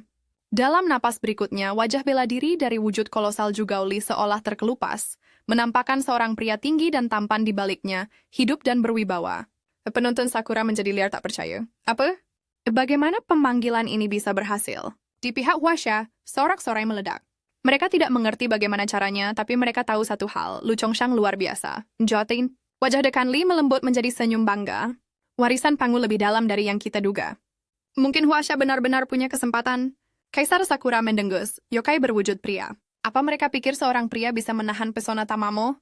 Bodoh. Marsekal Tianpeng berdiri di tengah arena. Garu bergigi 9 dipegang erat, tingginya hampir 3 meter. Lu Chongshang tak bisa menahan rasa takjub melihat ukurannya yang begitu besar. Tianpeng berkedip, bingung dengan keributan itu. Kenapa di luar sana berisik sekali? Lu Chongshang menjelaskan situasinya dengan gamblang. Ini adalah arena mitos. Dewa-dewa asing menindas Huaxia. Dia menundukkan kepalanya dan memohon, Marsekal Tianpong, tolong istirahatkan dewa-dewa penjajah ini demi kekalahan Huaxia. Anehnya, Tianpong dengan santai mengecilkan garu besarnya, sebuah gestur yang hampir lucu dan enggan. Babi tua di sini, gerutu sang Marsekal, hanya ingin kedamaian di bawah sinar bulan. Aku bukan penggemar pertumpahan darah tanpa akhir. Kenapa aku harus peduli dengan pertikaian asing? Bersiaplah untuk mundur. Lu Chongshang melangkah maju dan menghentikannya, suaranya mendesak dan tegas. Marsekal, berjuanglah untuk Huaxia. Jika Anda berdiri, rakyat kami hidup, charity cipak. Jika kau bertarung, Huaxia akan bertahan. Marsekal Tianpong dengan malas mengorek telinganya dan mendengus. Kerumunan di luar sana memekakan telinga. Telingaku hampir kapalan. Dengan Marsekal yang jelas-jelas akan pergi, Lu Chongshang melangkah maju dan bertanya dengan sungguh-sungguh, Marsekal, apakah Anda ingin bertemu Chong'a lagi? Untuk berdiri sekali lagi bersama Petapa Agung dan Tang Sanzang? Sang Marsekal berhenti, terkejut. Keyakinan menipis di zaman ini, dunia menjadi lembek. Kau tahu Chang'a dan monyet serta biksu itu. Lu Chongshang tersenyum tipis. Jangan remehkan aku. Aku tidak hanya tahu tentang mereka, aku bisa membangkitkan mereka. Wajah Chemping berkerut tak percaya. Dan bagaimana caramu memanggil mereka? Suara Lu terdengar mantap, mencoba menyulut tekad sang Marsekal. Kakak babi, aku tahu kau benci menjadi pion. Tapi jika dewa-dewa Huaxia bisa dibangkitkan, jika kita mengerahkan kekuatan surga dan Buddha, kita bisa menghancurkan kegelapan ini dan memulihkan kehormatanmu. Jika kau mau berjuang untuk Huaxia, lanjutnya, aku akan membebaskan Chang'a, sang petapa agung, dan Xuanzong dari belenggu mereka. Tapi hari ini kau harus berdiri dan berjuang. Kata-kata itu menusuk dalam. Aura menjulang tiba-tiba meledak dari Tianpong, udara itu sendiri tunduk pada kehadirannya. Detik berikutnya, dia menampakkan wujud aslinya dan mencengkeram kerah baju Lu Chongshang, setengah geli, setengah marah. Kau gunakan Nona Chang'e dari Eropa? Babi tua tidak semudah itu ditipu. Tangan besarnya mencengkeram leher pemuda itu dengan kekuatan yang menghancurkan. Lu menenangkan diri dan mendesak, jangan bunuh aku dulu. Pertama lihatlah dewa pelindungku. Seolah diberi isyarat, siluet dewa manusia berwarna merah muncul di atas arena. Pangu purba itu sendiri. Lu memohon agar Tianpang melepaskannya. Sebelum cengkeramannya semakin erat, Suara sang marsekal merendah menjadi bisikan, Pangu yang agung. Perlahan dia melonggarkan cengkeramannya, matanya berubah. Rasa hormat menggantikan keraguan. Seseorang yang bisa membangkitkan Pangu tidak bisa dianggap enteng. Lu menawarkan, setengah tersenyum, Marsekal, maukah Anda berjuang untuk kami sekarang? Kejelasan kembali ke tatapan Tiamping. Jika Pangu berjanji untuk berdiri bersamamu, maka babi tua juga akan begitu. Sebutkan musuhnya, musuh manapun, dan aku akan menghabisinya. Begitu kata-kata itu keluar dari mulutnya, Lu Chongshang menatap wanita di atas panggung. Dengan tenang dia berkata, Kak, targetmu berikutnya adalah dia. Yao, Zhu Gangli mengikuti tatapan itu dan menyeringai lebar. Seorang wanita, babi tua bisa menghancurkannya dengan satu pukulan. Lu Chongshang enggan cepat menahan bualan itu dengan peringatan serius. Jangan meremehkannya. Dia adalah salah satu dari 4 yokai besar Sakura, rubah berekor 9. Keahliannya adalah rayuan. Dia memiliki daya pikat yang kuat terhadap pria. Tribun Sakura meledak dalam cemoohan. Lihat dia, si lamban dari Hwaxia sudah terpesona oleh Momo. Dengan teriakan menggelegar, Tiampong menancapkan garu bergigi 9-nya ke tanah, dampaknya mengirimkan gelombang kejut ke seluruh arena. Detik berikutnya, dia berubah wujud menjadi manusia, besar dan siap tempur, siap berdiri bahu-membahu dengan Lu Chongshan. Tak disangka, penampilan gagah sang marsekal membuat banyak orang terkesiap. Bahkan seorang wanita di kerumunan Sakura mendapati dirinya dilanda mabuk kepayang. Dari kejauhan, para biksu India berbisik di antara mereka sendiri. Kekuatan prajurit kuno ini tidak bisa diremehkan. Seorang tetua di pavilion Britanik bertanya-tanya, bisakah yokai maskulin ini menahan pesona Tamamo yang memikat? Di panggung, Sakura Momo bergerak dengan anggun seperti kucing. Setiap langkahnya terukur. Tiba-tiba dia melepaskan kimono luarnya, menampilkan postur yang memabukkan dan penuh percaya diri. Senyumnya menajam menjadi sebuah undangan, menggoda dan strategis. Lu Chongshen, kenapa tidak bergabung dengan kami? Jadilah juara Sakura.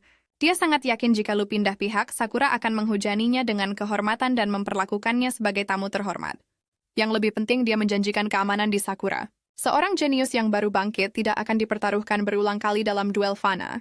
Diam-diam, dia melepaskan mantra halus, tawaran yang terselubung sebagai rayuan. Datanglah ke Sakura dan dia akan menjadi pengantinnya. Wajah Dekan Li Xin memucat. Ini bukan sekadar taktik, ini adalah serangan langsung terhadap hati dan kesetiaan. Wali kota berteriak waspada, Lu, jangan tergoda. Lu Chongshun dalam hati mengakui bahayanya. Sihirnya memang ampuh. Tanpa tekad baja, banyak yang bisa goyah. Bahkan masa Hwaxia yang saleh pun memerah. Siapa yang bisa menyalahkan mereka? Dari dekat, godaan itu hampir nyata, namun jawabannya mutlak. Dia menolak untuk membelot ke Sakura. Sakura Momo tidak menyerah. Dia meningkatkan pesonanya dan maju selangkah demi selangkah. Tidak mau terbawa dalam perdebatan lebih lanjut, Lue mengangkat telapak tangannya dan memanggil garu bergigi 9. Suaranya tenang, tetapi perintah di dalamnya tidak bisa dibantah. Garu bergigi 9 itu hanyalah proyeksi dari senjata dewa, tapi dengan Marsekal Tiampong yang berjanji untuk bertarung, Lu Chongshang mendapatkan akses ke prinsip-prinsip garu itu dan sekilas teknik-tekniknya yang menakutkan. Sakura Momo, usahanya untuk membujuknya gagal, menjatuhkan kepura-puraan dan mencibir. Sayang sekali, kau punya janji yang tak terbatas. Namun kau telah mengubur masa depanmu sendiri dengan tanganmu sendiri. Lu Chongshang menjawab dengan dingin, bahkan jika aku menolak tawaranmu, aku tidak akan mengubur masa depanku. Dia teringat sebuah kalimat dari seorang profesor sejarah modern di masa lalunya. Hidup dan martabat ada di ujung pedang. Kebenaran berada dalam jangkauan meriam. Jika seseorang selalu pengecut, para penindas hanya akan semakin berani. Jika dia mundur sekarang, bagaimana dia bisa menghadapi jutaan rakyat Hwaxia yang diwakilinya? Hwaxia menawarkan arak untuk teman dan baja untuk musuh. Tribun Hwaxia bergemuruh setuju. Martabat terletak di ujung pedang. Mereka yang menyinggung Hwaxia akan dihukum, tidak peduli seberapa jauh. Teriakan dan syair-syair berani bergulir di antara kerumunan, siap untuk bertempur. Arena semakin bergemuruh. Siapa yang akan berdiri di garis depan? Hanya Tsushio kita! Teriakan yang lebih berani bahkan memujinya sebagai Liu pembawa ujung. Jauh di aula para dewa, seorang anak diam-diam menyapu koridor, tidak menyadari badai yang sedang terjadi di luar. Detik berikutnya, seberkas cahaya keemasan menusuk mata anak itu, memaksanya untuk menutupi wajahnya. Aura keberuntungan nasional gedung itu melonjak ke atas. Anak itu panik dan berlari untuk memberitahu atasannya. Kembali ke arena, duel dimulai dengan sungguh-sungguh. Lu melompat ke depan, garu bergigi 9 berdesing saat dia mengayunkannya dengan kekuatan luar biasa. Sakura Momo membalas dengan jurus rahasia. Pukulan gunung, bunga layu, daun willow berguguran. Sebuah kipas lipat berputar, memancarkan pesona yang kental dan memabukkan. Lu tidak ragu-ragu. Satu ayunan garu membelah kipas itu, menghancurkannya menjadi serpihan. Ketenangan Momo goyah, keringat dingin membasahi dahinya. Seorang pendatang baru mendaratkan pukulan telak seperti ini. Orang ini tidak boleh dibiarkan hidup.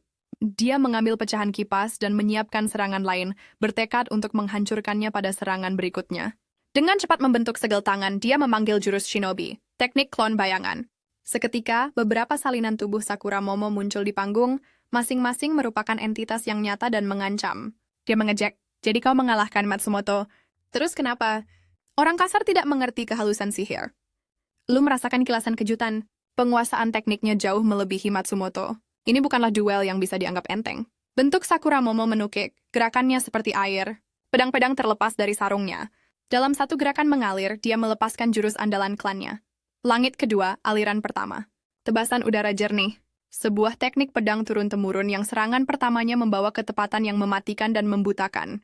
Lu Chongshun menyaksikan teknik yang datang dan merasakan dadanya menegang. Serangan ini tidak bisa ditangkis dengan santai. Sebilah pedang dari Qi yang dipadatkan membelah udara. Serangan itu mengenai sasaran dan membuatnya terlempar ke angkasa dalam sebuah lengkungan yang keras. Untungnya refleksnya tajam. Dia melangkah ke samping sebelum pedang itu benar-benar mendarat dan berhasil mendapatkan kembali pijakannya. Tribun Sakura meledak dalam cemoohan.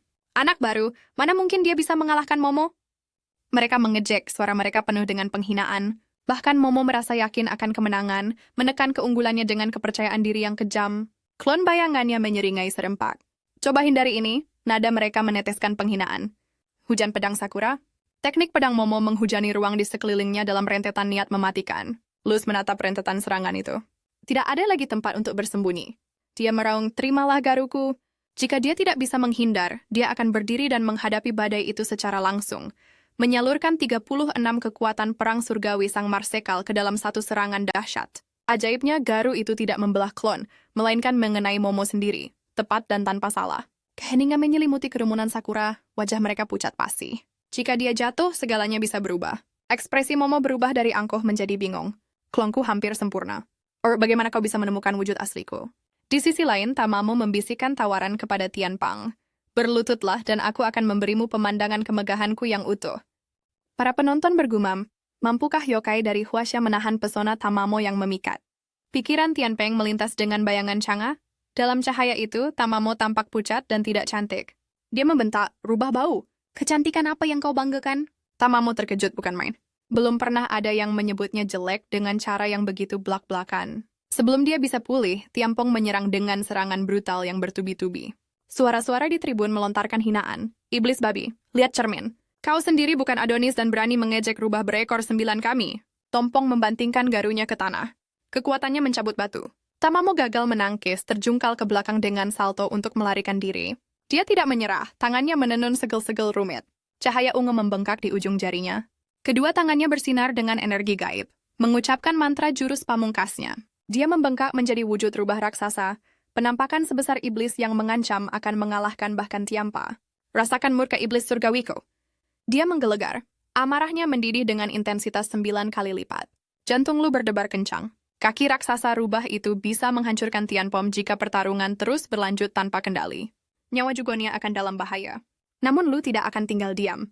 Jika perlu, dia akan menyerang untuk membunuh dan merebut kemenangan dari ambang bahaya. Rubah berekor 9 melepaskan Sudaniko Amaterasu, cermin nyata yang legendaris. Salah satu dari 3 relik suci Sakura. Diberdayakan oleh cahayanya, aura iblisnya melonjak, kekuatannya berlipat ganda 10 kali. Marsekal Tianpang meraung, langit dan bumi mewujud. 36 kekuatan iblis surgawi meledak di dalam dirinya, wujudnya membesar menyaingi sosok menjulang Tamemonome. Namun kekuatan batin mereka berbeda dunia. Cahaya keemasan berkumpul di ujung jarinya. Serangan terkuatnya ledakan iblis surgawi. Tianpeng menangkisnya dengan mudah. Garu bergigi 9-nya berputar liar, merobek udara. Dia memanfaatkan celah dan mengayun. Tamamo nyaris menghindar, rambutnya terserempet angin senjata itu. Liu Chongshang menyaksikan dengan takjub.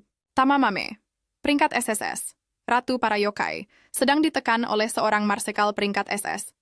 Jangan pernah menilai dari level, pikirnya lagi. Kekuatan melampaui peringkat. Si rubah menyeka darah dari bibirnya, amarah berkobar di matanya. Babi sialan akan kupanggang kau hidup-hidup. Langit menjadi gelap. Bahkan tribun Huaxia pun terdiam menatap gerhana yang tiba-tiba. Tamamo mengangkat tangannya, api ungu meledak dari awan dan mulai berjatuhan. Itu adalah api rubah, neraka. Sentuh sekali saja dan kau akan terbakar menjadi abu. Bola-bola api menghujani medan pertempuran tanpa henti. Penghalang ilahi Tianpeng bergetar serpihan aura berserakan. Dekan Li Xin mengepalkan tangannya, tidak mampu berpaling. Detik berikutnya, keadaan berbalik. Marsekal Tianpeng mengangkat tangannya dan berteriak, "Air, datanglah!" Gelombang petir kuning meledak dari tubuhnya, menombak lurus ke awan. Dua sosok ilahi turun dari langit, Lei Gong, Dewa Guntur, dan Lei Mu, permaisurinya, palu dan cambuk berderak dengan kekuatan. Guntur menggelegar saat petir menyambar, menerangi medan perang dengan warna emas yang ganas. Ketika badai reda, sebuah kawah besar menganga di depan rubah berekor 9. Dia menatapnya tak percaya. Bagaimana dewa peringkat SS bisa melepaskan kekuatan seperti itu? Tapi kejutan sebenarnya belum datang. Sebuah pusaran raksasa berputar terbuka di langit. Air dari surga berkumpul, menjawab panggilan Tiampung. Si rubah mengerutkan kening, kegelisahan berkedip di matanya. Dari mana dia menarik air itu? Tiampung mendengus. Aku adalah Marsekal Armada Sungai Angkasa, sungai-sungai surga. Mereka mematuhi perintahku. Sosoknya terangkat ke dalam badai, menunggangi angin seperti dewa perang. Di pihak Sakura, penonton terdiam, doa menjadi satu-satunya harapan mereka sekarang. Tiampung memantapkan cengkeramannya pada Garu, menyiapkan serangan terakhirnya. Rubah berekor 9 mengangkat penghalangnya dengan putus asa, bahkan dia sendiri tidak yakin apakah itu bisa menahan pukulan. Lalu, boom! Kilatan emas membelah langit. Saat kekuatan ilahi dan iblis bertabrakan, Garu bergigi 9 Marsekal Tianping menghantam tepat di tengah. Cermin di depan rubah berekor 9 pecah dengan suara retakan yang tajam. Pecahannya berserakan seperti bintang jatuh. Tame Monome membeku, ekspresinya kosong tak percaya. Serangan terkuatku. Hancur, semudah itu? Tidak mungkin. Penonton, wajah bersorak-sorai, tribun bergetar dengan sorakan. Gerakan itu, begitu bersih, begitu kuat. Di seberang lapangan, penonton Sakura terdiam. Pucat. Mereka tahu persis apa arti kekalahan dalam perang ilahi ini. Tiampong tidak ragu-ragu. Dia maju, siap untuk menyelesaikan pekerjaan. Garunya berayun sekali lagi, mengiris wujud Tamamo, namun tidak menemui perlawanan. Dia berkedip bingung. Apa? Seranganku melewatinya.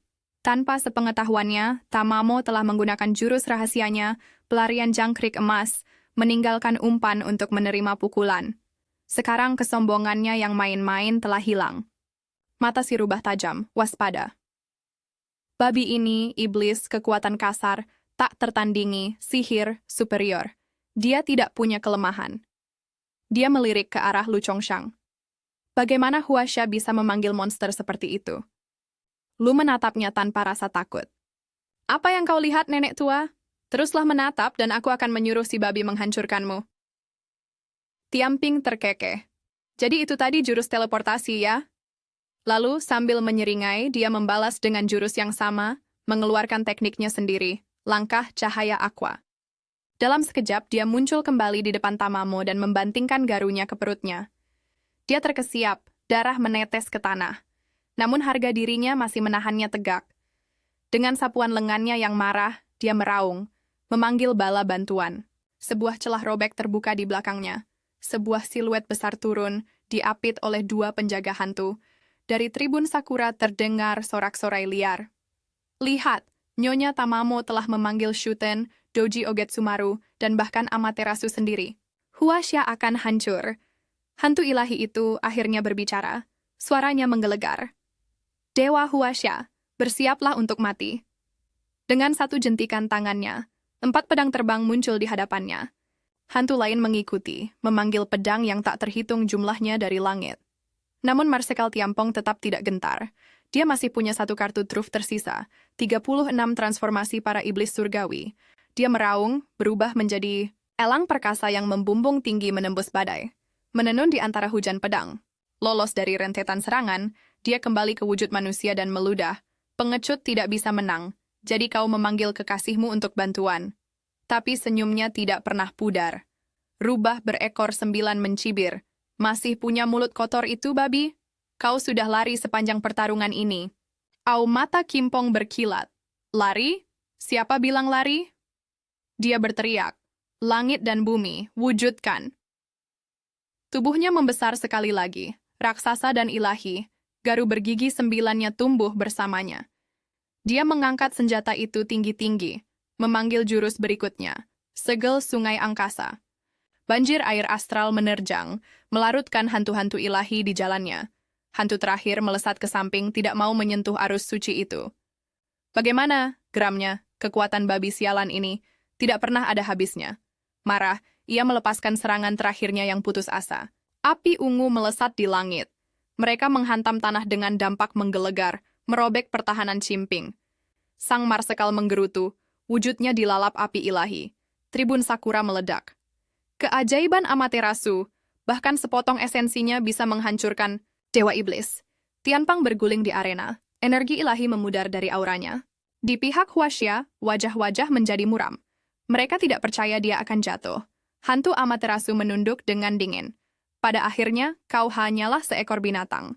Dari tanah, Tianpong berbisik, Shang Bao, Ching Ching. Lalu, yang mengejutkan semua orang, dia berdiri. Sebuah tangan raksasa meledak dari bumi. Ia mencengkeram leher hantu ilahi itu. Mata Amaterasu terbelalak saat cahayanya lenyap. Kekuatannya terkuras habis. Pigzi menyeringai, "Ya, aku babi, tapi aku tidak pernah menjadi santapan siapapun." Dengan suara gemuruh, ia membanting hantu dewi itu ke tanah. Kerumunan meledak saat wujud Pigzi yang menjulang berdiri penuh kemenangan. Tidak ada yang menyangka Dewa Iblis itu begitu licik, berpura-pura lemah, lalu menyerang seperti guntur. Lu Changshang menyaksikan dalam diam setiap ayunan, setiap auman, seolah-olah semangat Huaxia sendiri telah dinyalakan kembali. Akhirnya, hantu Amaterasu tidak bisa lagi menahan pukulan dan larut menjadi cahaya yang tersebar. Dengan tugasnya yang belum selesai, Pixie menoleh ke arah Tamamonome. Kemarahan lama membara, saatnya membalas budi. Dengan suara gemuruh, garu bergigi 9-nya membelah Dewi Rubah itu. Mengakhirinya dalam satu serangan. Ketika debu mereda, Pixie kembali ke wujud ilahinya, Marsekal Sungai Surga. Lu Chong, Shang melangkah maju dan membungkuk dalam-dalam. Selamat datang kembali, Marsekal. Anda telah membawa kemuliaan bagi kami semua. Tapi Tianpang mengangkat tangan. Mundur. Lu ragu, firasat buruk tiba-tiba muncul di dadanya. Ada yang tidak beres. Sang Marsekal perlahan berlutut, aura ilahinya benar-benar lenyap. Seluruh arena menjadi hening, bahkan sorak-sorai pun berhenti. Dia hanya tidak ingin Lu melihatnya hancur, memudar di mata Chang'a. Aku adalah seorang pahlawan, gumamnya. Andai saja aku lebih berani waktu itu, mungkin akan berakhir berbeda. Lalu, dengan lemah, dia berkata, "Saat aku pergi, temukan tuanku dan saudaraku. Katakan pada mereka aku bukan pengecut." Lu mengepalkan tangannya, suaranya bergetar. "Tidak, kau akan memberitahu mereka sendiri." Dia menoleh ke kerumunan dan berteriak, "Rakyat Huaxia, hormatilah dewa kita." Dekan Lucian langsung mengerti maksudnya. Dia memerintahkan semua orang untuk menyiapkan persembahan untuk memberi makan sang Marsekal yang gugur. Di seluruh negeri, jutaan orang yang menonton siaran langsung membungkuk dan berdoa, mengirimkan gunungan makanan sebagai upeti kepada pahlawan surga. Di alam lain, Pantheon, siluet babi hutan raksasa mulai bergerak. Mata Pixie terbuka, bersinar dengan cahaya ilahi. Bayangannya bangkit, naik ke tingkat kedua Pantheon, wilayah yang hanya disediakan untuk dewa dan legenda peringkat eskos dekan, menghela napas dan berkata mereka harus menganggap diri mereka beruntung. Lu Chongqing telah menjadi harapan terbesar Huaxia. Di sisi lain, sebilah pedang panjang perlahan kembali ke sarungnya. Duel telah mencapai jeda. Yai Zhe dari Coronation, Sumin Lamia, terbaring tak bergerak, nyawanya telah tiada. Pada saat yang sama, sang ahli pedang Lu Qing meniru gerakan itu dan menyarungkan pedangnya. Yai Zhe, di ambang kematian, menunjukkan ekspresi tak percaya. Sebelum dia sempat menyelesaikan kalimatnya, "Aku tak pernah membayangkan ada jurang pemisah sebesar ini di antara kita." Dia roboh dengan suara gedebuk. Lu Qing, setelah selesai bertarung, tetap menatap tajam, diam-diam berharap masih ada waktu. Waktu terus berjalan. Sang pembawa acara kembali ke panggung dan mengumumkan, "Kita telah sampai pada babak akhir arena mitos." Sebelum pertandingan, semua orang mengharapkan dominasi bangsa Sakura, namun kehendak para dewa mengungkapkan kekuatan yang berbeda dan semangat keras kepala Huaxia bersinar. Pertandingan terakhir ini akan menentukan nasib separuh daratan dan rakyat di antara kedua negara. Tuan rumah memerintahkan perwakilan untuk segera maju. Di area istirahat, Lu Chongshang berdiri siap untuk masuk. Tiba-tiba, sebuah tangan menekan bahunya. wali kota telah tiba. Sang tuan berkata dengan suara rendah, "Kau sudah cukup berbuat, biarkan aku yang maju sekarang." Liu Chongshang dengan cepat menjawab bahwa dia tidak masalah. Dia tahu sejarah ilahi tersembunyi Huaxia dan karena itu masih percaya peluang bisa berpihak pada mereka. Wali kota mengangkat tangan menghentikannya, justru karena itu. Dia berkata dengan tegas, "Pertarungan terakhir ini seharusnya menjadi milikku." Dengan sinkronisasi Lu Chongxing saat ini terhadap dewanya, dia tidak akan bisa menahan kartu truf tersembunyi negara Sakura. Jangan lupa, aku pernah dipuji sebagai anak ajaib di antara yang terpilih. Saat suaranya memudar, sebuah hantu ilahi mulai terbentuk. Jenderal legendaris yang tak terkalahkan, Xiao Zilong, menampakkan dirinya dalam cahaya perak yang cemerlang. Sebuah suara tiba-tiba memanggil dari kejauhan, "Bai tua, biar aku yang urus ini." Wali kota menoleh, senyum tipis tersungging di bibirnya. "Kau kembali ya? Sepertinya aku tidak akan dapat kesempatan bertarung kali ini." Lucien terkekeh, nadanya terdengar tenang dan percaya diri. "Kalau bukan karena mata-mata licin Sakura, aku sudah membuat mereka merasakan keputusasaan." Sebuah pemberitahuan sistem berkedip. Hitung mundur pertandingan dimulai. 30 detik tersisa. Tatapan Lucien menajam. Tidak ada waktu untuk disia-siakan. "Aku akan merebut kemenangan terakhir ini sendiri." Dengan suara desingan tajam, dia menghilang dari pandangan dan muncul kembali di tengah arena. "Luo Qing dari Huaxia," katanya, suaranya menggema di seluruh tribun. "Siapa di antara kalian di Sakura yang berani menghadapiku?" Dari tribun Sakura, seorang pria meregangkan tubuh dengan malas seolah bosan. Detik berikutnya, sosoknya berkedip dan menghilang. Ketika dia muncul kembali, dia sudah berdiri di tengah Shibei. Panggung menyeringai Takumi Yamada dari negara Sakura. Tantangan diterima. Kerumunan Sakura meledak dalam sorak-sorai yang membahana. Nama Yamada Takumi adalah legenda itu sendiri. Mereka yakin pertandingan terakhir ini sudah menjadi milik mereka. Di pihak Huaxia, keheningan menyelimuti. Tidak, ada yang mengerti mengapa anak dewa dari Sakura, seorang pria dengan status seperti itu, telah meninggalkan ibu kota untuk bertarung secara pribadi. Lu Chongshang mengerutkan kening, rasa ingin tahu melintas di matanya. Sang dekan berbicara pelan di sampingnya. Dia, satu-satunya anak dewa negara Sakura dalam 1000 tahun, seorang jenius es ganda yang kekuatannya tidak pernah seharusnya meninggalkan kekaisaran. Pada usia 18 tahun, selama upacara kedewasaannya, Yamada Takumi membunuh master peringkat ketiga Huaxia. Luo Jun, bersama dengan dewa terikatnya, Raja Naga Laut Timur. Untuk menyenangkan kakak perempuannya, dia bahkan merobek urat nadi Raja Naga untuk ditempa menjadi tali busur. Rumor mengatakan dewa terikatnya adalah salah satu dari 3 kami tertinggi Sakura. Sinkronisasinya mencapai 80% yang mengejutkan, angka yang hampir tidak pernah terdengar dalam sejarah ilahi.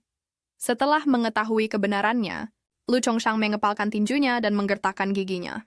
"Yamada Takumi, jika Dewa Pedang Huaxia terluka, bahkan jika aku harus mengejarnya sampai ke ujung dunia, aku akan menantangnya dalam perang dewa." Di panggung, Yamada Takumi menatap Lucci dan mencibir. "Jadi kau Dewa Pedang Huaxia? Aku pernah dengar cerita tentangmu di Shejing." Lu Cheng mengangkat pedangnya untuk menunjuk dan menjawab dengan dingin, "Simpan saja bualanmu. Jika kau tidak membunuh Raja Naga Laut Timur 10 tahun yang lalu, Huaxia tidak akan menderita kekeringan dan gagal panen selama bertahun-tahun. Nyawa-nyawa tak berdosa itu tidak akan tewas dalam kelaparan itu." Kemarahan Lu Cheng memuncak. Dia meraung. "Hari ini, antara kau dan aku, salah satu dari kita akan mati." Yamada Takumi tertawa sinis. "Begitukah? Kau seharusnya merasa terhormat untuk menjadi senjata Amaterasu." Urat nadinya bersinar di tangan kakakku. "Adapun orang-orang rendahan yang kau ratapi itu, saat Sakura bangkit mereka akan merasakan kemuliaan tertinggi." Kata-kata Yamada membakar amarah kerumunan Huaxia. Mereka meludah dan mengutuk. Sakura, benar-benar keji, mengorbankan bangsa lain demi keuntungan sendiri. Lu Chongshang terdiam dan merenung. Kesombongan seperti itu tidak memberi ruang untuk diplomasi. Bangsa yang lemah tidak punya pilihan selain berjuang, sumpahnya dalam hati. Mereka harus dibuat membayar untuk menarik kembali cemoohan mereka, untuk dihancurkan sampai mereka tunduk. Tuan rumah mengangkat mikrofon. Kedua petarung telah mengkonfirmasi info pertandingan sekarang akan disiarkan. Panel itu berbunyi, Yamada Takumi, pencari peringkat es ganda, dewa yang dibangkitkan. Tsunomi Koto peringkat 3 es Lucin. Baik. Dalam peringkat pribadi maupun dengan dewa terikatnya, berada satu tingkat di bawah. Tetua Kekaisaran Daing segera memerintahkan. Kirim pemberitahuan jika Huasya jatuh, segera nyatakan perang. Lahap tanah bangsa yang kalah. Biarkan panji Kekaisaran Daing berkibar di seluruh dunia. Pimpinan negara Bangzi mengeluarkan perintah yang sama. Jika Huasya dikalahkan, mereka akan mengklaim bekas wilayahnya tanpa rasa malu. Penguasa bangsa Tensu mencibir, sayang sekali. Dengan kekuatan Dewa Perang Susanoo, Huasya pasti akan hancur kali ini. Utusan Kekaisaran yang sekarat memberi perintah rendah, kirim kabar ke Poli, jangan lewatkan kesempatan ini. Huasya harus menjadi persembahan untuk ritual pembunuh dewa. Di seberang arena, beberapa siluet dewa muncul di belakang Yamada Takumi. Dengan satu sapuan lengannya, sosok Susanoo mengeras, aura ilahinya menerjang turun seperti badai samudra. Para penonton Sakura meledak, seperti yang diharapkan dari Yamada-kun. Hancurkan dewa-dewa sampah Huasya itu. Meskipun Li Bai sudah muncul di samping Luo Qing, sang dekan mengerutkan kening dalam-dalam dan berbisik. Chong Shuang, pertempuran ini akan menguji setiap ons tekad Huasya. Tuan rumah mengangkat tangannya, mengumumkan dimulainya babak final. Levi mengangkat labu anggurnya, menenggak lama, dan tertawa terbahak-bahak. Luar biasa. Tapi tawa itu memudar. Tatapannya meredup saat dia bergumam. Sebuah kendi arak di antara bunga-bunga. Sendirian, tanpa teman. Kesabaran Yamada Takumi habis, nadanya penuh dengan penghinaan. Sambil merentangkan tangannya, dia membentak. Apa semua dewa Huasyamu sombong begini? Wush! Sebuah kilatan emas melesat dengan kecepatan membutakan ke arah Lu Qing. Sesaat kemudian, sebilah pedang menghantam arena dengan suara gemuruh, teknik yang dikenal sebagai tebasan bulu suci surga. Ketika debu mereda, lengan kanan Lu Qing telah hancur, darah menggores panggung. Pada saat yang sama, Susanoo menerjang Li Bai dalam ledakan kekerasan. Suara bentrokan mereka menggelegar dari belakang. Lu Qing tahu saat itu, kemenangan akan menuntut harga yang kejam. Tanpa ragu, dia melangkah maju ke arah Yamada Takumi. Penonton Huasya bingung, kenapa mendekati musuh secara langsung sekarang? Lalu mereka mendengarnya bergumam pelan. Ketika buah dao matang, 5 mata terbuka. Ketika matahari terbit, bintang-bintang memudar. Sebuah gagang emas muncul di depan dadanya, memancarkan kecemerlangan ilahi. Sang dekan terkesiap, itu pedang fana, pedang tempaan dao. Mata Lu Chongxing terbelalak. Apa sebenarnya buah dao itu? Sang dekan menjawab dengan khidmat. Ketika seorang pencari Huasya mencapai puncak kultivasi, mereka memadatkan asal mereka, sebuah esensi yang lahir dari keyakinan dan kekuatan itu sendiri. Saat buah dao terwujud, itu menandai batas antara hidup dan mati bagi setiap dewa yang terpilih. Lu Chongshang mengepalkan tangannya erat-erat. Dewa pedang Lu Qing mempertaruhkan nyawanya di arena. Wajah Yamada Takumi membeku. Kau sudah gila. Kau akan membakar asal-usulmu hanya untuk meningkatkan keilahianmu? Tapi Lu Qing tetap tenang, tak tergoyahkan. Dia tahu buah dao yang ditempanya selama puluhan tahun perang, ditempa oleh tulang belulang musuh yang tak terhitung jumlahnya, tak ternilai harganya. Namun pertempuran ini akan menentukan nasib Huasya. Bahkan jika buah dao membakar habis nyawanya, dia akan menghadapi kematian sebagai dewa pedang, tanpa penyesalan. Lalu terdengar suaranya. Tajam seperti baja, pedang datanglah. Di seluruh tribun, setiap pedang di sisi seorang prajurit bergetar dan terhunus. Detik berikutnya mereka berubah menjadi aliran energi murni yang naik ke udara. Saat pedang Luo Qing turun, ketenangan Yamada Takumi hancur. Dia tahu jika serangan itu mendarat, hanya kematian yang menantinya. Dia langsung memicu langkah kilat, mundur dengan kecepatan membutakan. Namun tak peduli bagaimana dia bergerak, dia tidak bisa lepas dari jangkauan pedang yang bersinar itu. Susanoo menghembuskan napas melalui hidungnya. Sepertinya aku harus menyelesaikan ini dengan cepat. Dia mengangkat lengannya ke langit. Wilayah kekuatan surgawi. Petir ungu turun, menerjang ke arah Levi seperti badai ilahi. Levi tersenyum. Tipis bergumam, batu karang menunggangi angin suatu hari, membumbung 90.000 mil tingginya. Saat pedangnya jatuh, sebuah batu emas meledak ke angkasa, menghancurkan penghalang petir dengan suara gemuruh. Susanoo menyeringai, impresif, akhirnya keadaan mulai menarik. Lalu dia mengangkat tangannya lagi, Majulah Amenomuraku Monotsurugi. Dalam sekejap, sebuah pedang raksasa yang diukir dengan rune badai terbentuk di genggamannya. Suaranya merendah menjadi geraman. Mati. Penghakiman ilahi turun. Serangan tiba-tiba itu membuat Levi benar-benar lengah. Petir menelannya melumpuhkan tubuhnya saat jeritan kesakitan menggema di tengah badai. Sementara itu, di sebuah ruang Dewan Dunia yang megah, para pemimpin dari setiap negara besar telah berkumpul. Perwakilan dari Kekaisaran Tianju angkat bicara terlebih dahulu, nadanya penuh kesombongan. Hasilnya sudah jelas. Saatnya kita membahas bagaimana cara membagi wilayah Huaxia. Dengan lambaian santai, sebuah peta holografik Huaxia diproyeksikan di atas meja obsidian panjang. Sebagai bangsa pemenang, Kekaisaran Sakura akan mengklaim separuh dari tanah dan populasi Huaxia. Adapun kami, Kekaisaran Tianju, tuntutan kami sederhana. Kami hanya akan mengambil sepertiga sisanya. Delegasi dari negara Bangzi menggebrak meja. Keterlaluan. Kenapa Tianju harus mengambil bagian terbesar sementara kita dibiarkan dengan sisa-sisanya? Pejabat Tianju menyeringai, melangkah maju perlahan. Lalu tanpa peringatan, dia melayangkan tamparan telapak tangan terbuka yang membuat delegasi Bangzi jatuh ke lantai. Apa kau mempertanyakan keputusanku? Mungkin aku harus membiarkan kemuliaan Dewa Ashura membersihkan Hanseongmu. Perwakilan Banshee membeku. Teror membanjiri matanya dan mengangguk dalam kepasrahan yang gemetar. Kembali ke arena, bentrokan antara Lucien dan Yamada Takumi telah mencapai puncaknya. Ketika keduanya akhirnya berpisah, udara beriak dengan energi yang membakar dan busur petir yang melayang. Yamada Takumi menggertakkan giginya, amarah memutar wajahnya. Dalam hati dia mengutuk, lawan ini hampir sempurna. Semangatnya, ketepatannya, dan kekuatan mentahnya semua melebihi apa yang seharusnya dimiliki oleh dewa pilihan peringkat es ganda. Yamada Takumi akhirnya menyadarinya. Jika dia tidak bertindak sekarang, duel ini sudah kalah. Dia mengangkat kepalanya, suaranya dipenuhi ejekan dan godaan. Kau tidak akan bertahan lebih lama.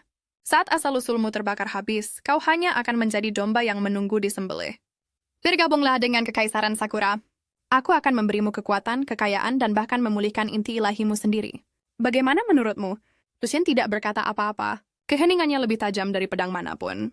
Kilatan baja merobek udara. Klang! Dampaknya bergema seperti guntur, membuat Yamada terkapar di panggung. Lu Cheng maju, pedangnya diturunkan, nada suaranya tenang tapi dingin.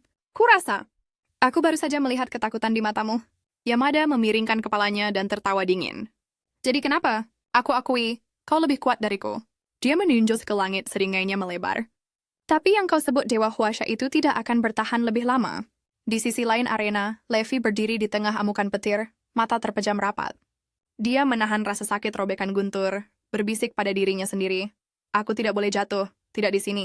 Di tribun, wajah Kaisar Tokugawa menjadi gelap. Dia tidak menyangka kehendak Dewa Huaxia akan begitu kuat, tapi di matanya itu tidak lebih dari penundaan kekalahan. Yamata menundukkan pandangannya, suaranya naik seperti penghakiman ilahi. Lihatlah cahaya para dewa. Sen Mikoto, Algojo terdingin surga, dewa palsumu akan segera dihakimi. Lu Cheng menatapnya, suaranya membelah badai seperti pedang. Jika dewa tidak serakah, mengapa mereka tidak bisa menahan pembangkangan? Jika dewa tidak kejam, mengapa memegang nasib jutaan orang di tangan mereka? Lalu katakan padaku, kemuliaan apa yang sebenarnya dimiliki para dewa? Para prajurit Huaxia yang gugur, mayat-mayat yang kelaparan di seluruh negeri, setiap wajah terpatri dalam ingatan. Al-Swatre, kita adalah manusia bebas. Siapa di antara kita yang berhak berdiri di atas yang lain? Menyaksikan semua yang terjadi, Lu Chongshang mengepalkan tinjunya. Dia tahu jika dia tidak bertindak sekarang, Huaxia akan kehilangan segalanya. Minumlah selagi hidup mengizinkan, teriaknya ke arah arena. Jangan biarkan cangkir emas menghadap bulan dengan sia-sia. Kerumunan meledak, ribuan suara Huaxia menggemakan bait yang sama serempak. Kekuatan yang terjalin dalam kata-kata itu melonjak ke seluruh tubuh Levi. Rantai-rantai ilahi yang mengikatnya mulai retak. Beberapa tetes minuman keras keemasan meluncur melewati bibirnya, dan sebuah penghalang yang menyala-nyala meledak keluar, memotong petir itu sendiri. Para penonton Sakura terkesiap, tidak mungkin. Bagaimana dia bisa menembus penghakiman ilahi? Bahkan ekspresi Susanoo berubah. Dia bisa merasakannya. Lawannya sekarang dilindungi oleh kekuatan ilahi yang tidak diketahui. Jadi setelah bertahun-tahun, kau memaksaku untuk menghunus pedang ini lagi. Susanoo bergumam, menarik Amenomurakumo, pedang gugusan langit dari sarungnya. Dia menyeringai jahat. Katakan padaku, penyair Huaxia, apakah kau siap mati? Levi menggertakkan giginya, merasakan beban berat aura pedang itu. Dia tahu, dia tidak bisa menghadapinya secara langsung. Tapi Susanoo hanya mencibir, suaranya kental dengan ejekan, kekuatanmu. seperti peserta pelatihan yang sudah berlatih selama 2,5 tahun dan masih belum debut. Dengan itu, dia mengayun lagi. Petir melolong saat menerjang ke arah Yamada Takumi, kepercayaan dirinya melonjak. Aku memiliki baju besi petir dan tubuh dewa prajurit. Kau sudah menghabiskan esensimu. Apa yang bisa kau gunakan untuk melawanku sekarang?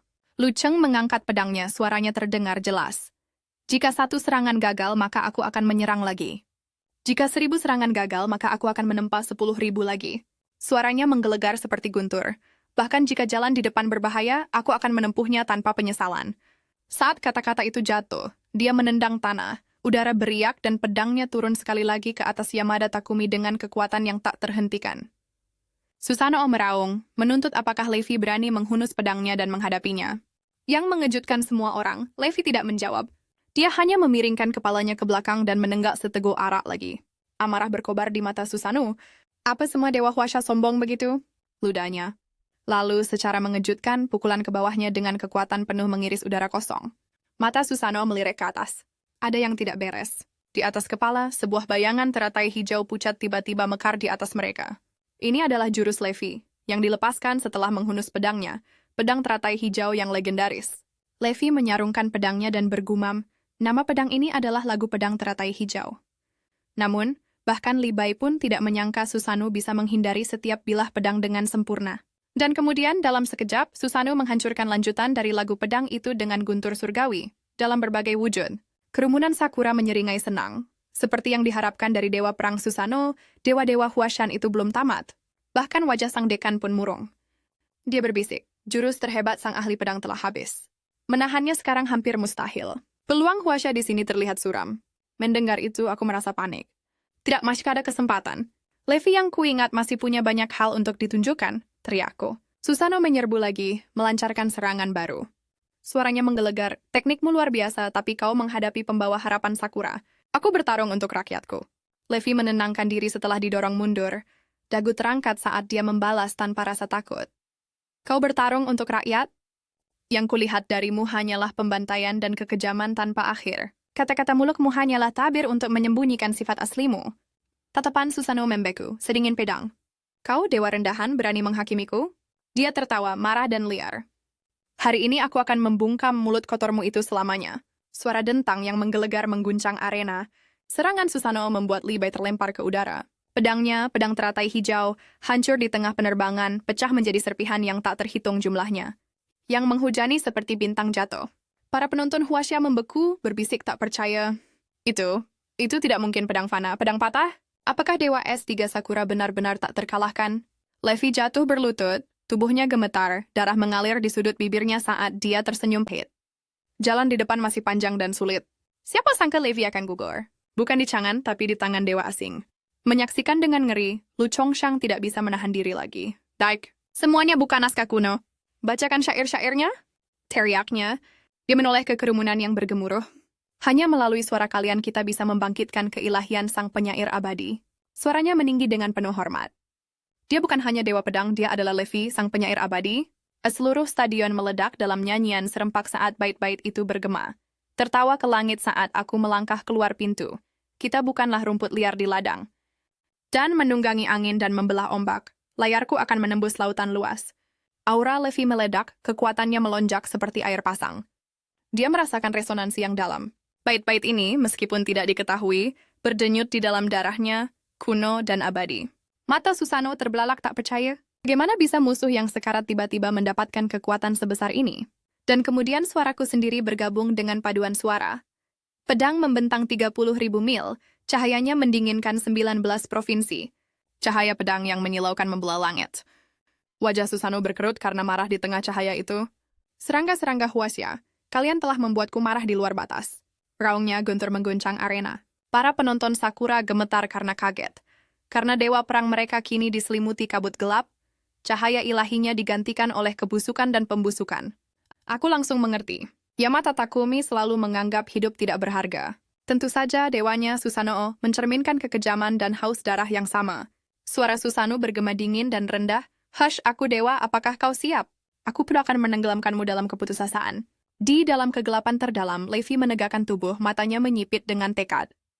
Saat Susanoo mengucapkan kata pembusukan, Kabut hitam melonjak seperti air pasang yang hidup melahap segalanya. Aku mengepalkan tanganku. Kekuatan Susanoo yang jatuh kini menjadi sebuah teka-teki. Dan bagi sang penyair abadi, ujian sesungguhnya baru saja dimulai. Levi mundur dengan cepat, menghindari gelombang kabut hitam yang menyapu arena. Tapi bahkan yang paling waspada pun pernah goyah. Pembusukan melonjak dari belakang, menelannya. Dalam Caesar Tower Reddit, sang dekan terhuyung mundur, keputusasaan menyelimuti matanya. Namun, secara ajaib, penghalang misterius yang sama berkilauan hidup kembali, melindungi Li Bai dari pemusnahan. Tapi ada yang tidak beres, sangat tidak beres. Sang penyair yang dulu perkasa, seorang dewa, kini rapuh dan menua, rambutnya memutih, tubuhnya gemetar di bawah beban waktu. Itulah kekuatan waktu, Liu Yiran terkesiap. Dalam kondisi ini, dia tidak mungkin bisa melawan. Di antara penonton, Liu Chongxin menarik napas dalam-dalam, suaranya bergetar. Tidak, ini belum berakhir. Semua orang tahu Li Bai karena pedangnya, katanya. Tapi kecemerlangan sejatinya bukan pada baja, melainkan pada syair. Di atas panggung, sisa menyeringai saat korupsi mengangguk pada Li Bai. Lalu mengayunkan pedangnya ke bawah dengan sebuah raungan. Dampaknya melepaskan badai kekuatan. Levi terlempar menabrak ujung terjauh arena. Susanoo tertawa gila, dewa Wasya yang menyedihkan. Akan kulihat keilahianmu diinjak-injak di bawah kaki Sakura. Levi terhuyung-huyung berdiri, terenggah-engah, keputusasaan membara di matanya. Apakah ini akhirnya? Lu Chongshang mengepalkan tinjunya. Dia tahu bahwa bait lain bisa menyalakan kembali percikan ilahi Li Bai, tetapi akan menghancurkannya sebagai gantinya. Melihat wajah-wajah cemas di belakangnya, dia membuat pilihan. Sambil mengangkat kepala, dia berteriak ke langit. Hidup hanyalah persinggahan seorang musafir. Kematian adalah kembalinya jiwa. Langit dan bumi hanyalah satu, di mana semua menangisi debu zaman. Seketika, kerumunan mengerti itu adalah doa baru, kebangkitan ilahi kedua. Rasa sakit merobek tubuh Lu Chongxin saat dia jatuh berlutut, gemetar hebat. Chongxin, berhenti! Kau akan mati, teriak sang dekan. Tapi dia mengabaikan mereka. Suaranya serak dan menantang saat dia memaksakan bait lain. Kata-kata itu kaya di telinga, dan pada saat itu kesadaran muncul. Kesedihan manusia hanyalah debu sesaat di atas sungai waktu yang abadi. Dengan sisa kekuatan Lu Chongxin, dia meneriakkan satu bait terakhir. Langit memberiku anugerah karena suatu alasan. Meskipun kekayaanku hilang, ia akan kembali lagi. Gelombang cahaya menyilaukan melahap arena. Levi menghilang dari pandangan. Setiap langkah yang diambilnya, mekar menjadi kelopak teratai biru. Klang! Pedangnya bernyanyi melintasi kehampaan, suara yang membelah langit dan bumi. Dengan 7 bintang di bawah kakiku, aku minum matahari dan bulan, raung Levi, cahaya pedangnya merobek langit. Iramanya berdenyut mengikuti aliran waktu itu sendiri. Mata Susanoo terbelalak tak percaya saat kekuatan ilahinya terurai, lapis demi lapis, di bawah aura pedang Li Bai. Tidak mungkin, pendekar pedang dari timur telah menguasai kekuatan waktu itu sendiri. Sementara itu, Yamada Takumi patah berdarah tetapi masih menyeringai, terbaring di tanah menyaksikan kekacauan di atas. Kemenangan ini akan tetap menjadi milikku, seraknya. Baginya pendekar pedang yang sekarat licing sudah tamat. Anak panah yang sudah terpakai tidak lebih. Dia mengalihkan pandangannya ke medan perang utama. Bahkan jika pedang fana menekan dewanya sendiri, apa bedanya? Akhir cerita sudah tertulis. Susanoo, meskipun marah, tidak bisa menyangkalnya. Pria di hadapannya adalah lawan terhebat yang pernah dihadapinya. Namun harga diri membara lebih terang dari rasa takut. Tanpa darah yang kutumpahkan, raungnya, bagaimana aku bisa mengklaim hak untuk mewakili Sakura? Kata-katanya menyulut semangat penonton di tribun. Rakyat Sakura bersorak-sorai, memuja dewa perang mereka sebagai penjaga malam. Di bilik kerajaan, wajah keriput sang kaisar berubah menjadi senyum kejam. Talak, dengan banjir keyakinan ini, Hwasya sudah kalah. Pertempuran bergeser dengan hebat. Susanoo memasuki wujud amarahnya, energi ilahinya melonjak ke angkasa. Satu serangan, Levi terlempar puluhan meter ke belakang. Sebelum dia bisa pulih, badai petir turun menelannya utuh. Dia mengangkat pedangnya dengan putus asa, tetapi semburan itu menelannya, jubah putihnya berkedip samar di tengah badai listrik. Menyaksikan dari bawah, Lu Chongshang mengepalkan tinjunya. Sebagai pewaris kediaman ilahi, dia tahu ini bukanlah akhir dari Li Bai. Li Bai, yang disebut penyair abadi, yang kecemerlangannya mengalahkan setiap sarjana Tang, yang legendanya melampaui waktu itu sendiri. Tapi Chongshan hancur dan tidak lengkap. Memaksakan doa ilahi sekarang bisa membunuhnya seketika. Namun saat dia menatap mata rekan-rekannya yang putus asa dan melihat Levi berdarah dan memudar, dia mengerti tidak ada jalan lain. Pikirannya melayang melalui lautan syair, mencari, meraih sampai, satu puisi kuno menyala di benaknya. Lagu di atas sungai syair yang ditulis Li Bai saat dia menghancurkan batas-batas kefanaan. Menarik napas terakhirnya, Lu Chongshang berteriak ke langit, Mabuk, aku mengguncang 5 puncak suci. Syairku tertawa di atas lautan tak berujung. Kata-kata itu berubah menjadi segel emas cemerlang yang tenggelam ke dahi Levi. Waktu itu sendiri membeku. Bayangkan yang membentang 1000 tahun tumpang tindih dengan jiwanya, dan ingatan tentang penyair abadi yang sebenarnya bangkit sekali lagi. Pedang teratai biru menyanyikan teriakan seperti auman naga. Aura cemerlang meledak ke angkasa. Saat penyair abadi dinasti Tang bangkit sekali lagi, Gemaroh mengelilinginya. Para sarjana, pahlawan, dan jiwa-jiwa kuno. Untuk melampaui setiap penyair masa lalu dan masa depan, Li Bai pernah bersumpah. Mereka memuji karya-karyanya yang abadi, membawa anggur, berangkat dari kota Bidi saat fajar, syair-syair abadi melampaui waktu. Levi berdiri dalam ingatan itu, terlahir kembali di jalan-jalan keemasan Chongan, mendengar suara ribuan orang meneriakkan namanya. Namun di arena dia masih berdiri seolah membeku dalam pikiran. Di bawah Lu Chongshang mengepalkan tinjunya. Tidak ada respon. Apakah keilahian sang penyair gagal bangkit? Lalu, pedang itu berkilauan, bayangannya berubah menjadi bentuk kuas. Suaranya menggema seperti guntur. Singkirkan belenggu masa lalu. Baru sekarang aku tahu siapa diriku. Seberkas cahaya hijau zamrud, secepat kilat, menusuk lurus menembus tubuh ilahi Susano. Dewa dari timur jatuh, ketidakpercayaan terukir di matanya yang memudar. Bagaimana dia masih punya sisa kekuatan? Levi menyarungkan pedangnya perlahan. Pedang ini, katanya, membawa api masa mudaku, kesombongan seorang pria yang pernah percaya dunia bisa ditulis ulang dengan kata-kata. Dia menatap ke bawah pada wujud Susano yang memudar. Kau tidak perlu lagi menanggung beban tubuh itu, kecuali kekalahan dan istirahat. Badai mereda. Wujud Susano larut menjadi butiran cahaya dan melayang terbawa angin. Yamada Takumi membeku kaget. Lalu kesadaran menghantam. Jika dia membunuh Li Qing, kemenangan masih bisa menjadi miliknya. Dia menerjang maju, hanya untuk pedang Li Qing yang menembus perutnya terlebih dahulu. Ekspresi tak percayanya mencerminkan tatapan terakhir dewanya. Beberapa saat yang lalu, penonton Sakura meledak dalam kekacauan. Suara mereka dipenuhi kepanikan. Tribun Huasha balas bergemuruh, seluruh arena bergetar di bawah sorak-sorai mereka. "Dewa kamu selamanya dewa!" teriak mereka. Di panggung, Li Qing duduk bersila, napasnya kembali tenang. Di belakangnya, wujud roh Levi mulai berubah, melepaskan cahaya lamanya untuk cahaya ilahi yang transenden. Panel antar muka pengguna emas berkedip hidup.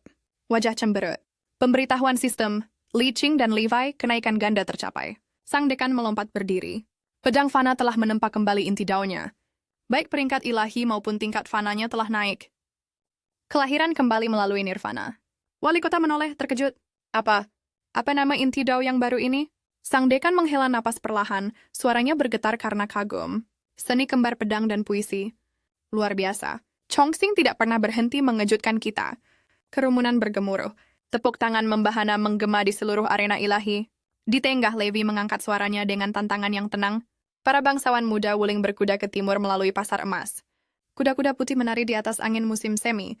Kata-katanya beriak di langit. Kekuatan beresonansi seperti gelombang ilahi. Kilatan cahaya meledak dari lengan Li Qing yang terputus. Dalam hitungan detik energi emas melonjak. Lengannya beregenerasi. Tarik sekali lagi. Suara tuan rumah menggelegar. Arena Mitos Ronde 1. Huaxia versus Sakura. Skor akhir 3-2. Kemenang Gangkasha? Sebuah kebangkitan dari ambang kekalahan. Kalah 2, lalu menang 3 kali berturut-turut. Jaya Huaxia! Dan sekarang MVP kita, Lu Chongshang, maju ke depan untuk mengklaim rampasan perang bangsamu. Hidup dewa kamu! Hidup dewa kamu! Di atas panggung, kerumunan berteriak saat Lu Chongshang menaiki panggung. Sebuah panel antarmuka pengguna yang bersinar muncul. Opsi 1, ambil separuh populasi dan takdir Sakura. Opsi 2, ambil separuh wilayah dan takdir Sakura. Dia tersenyum tipis.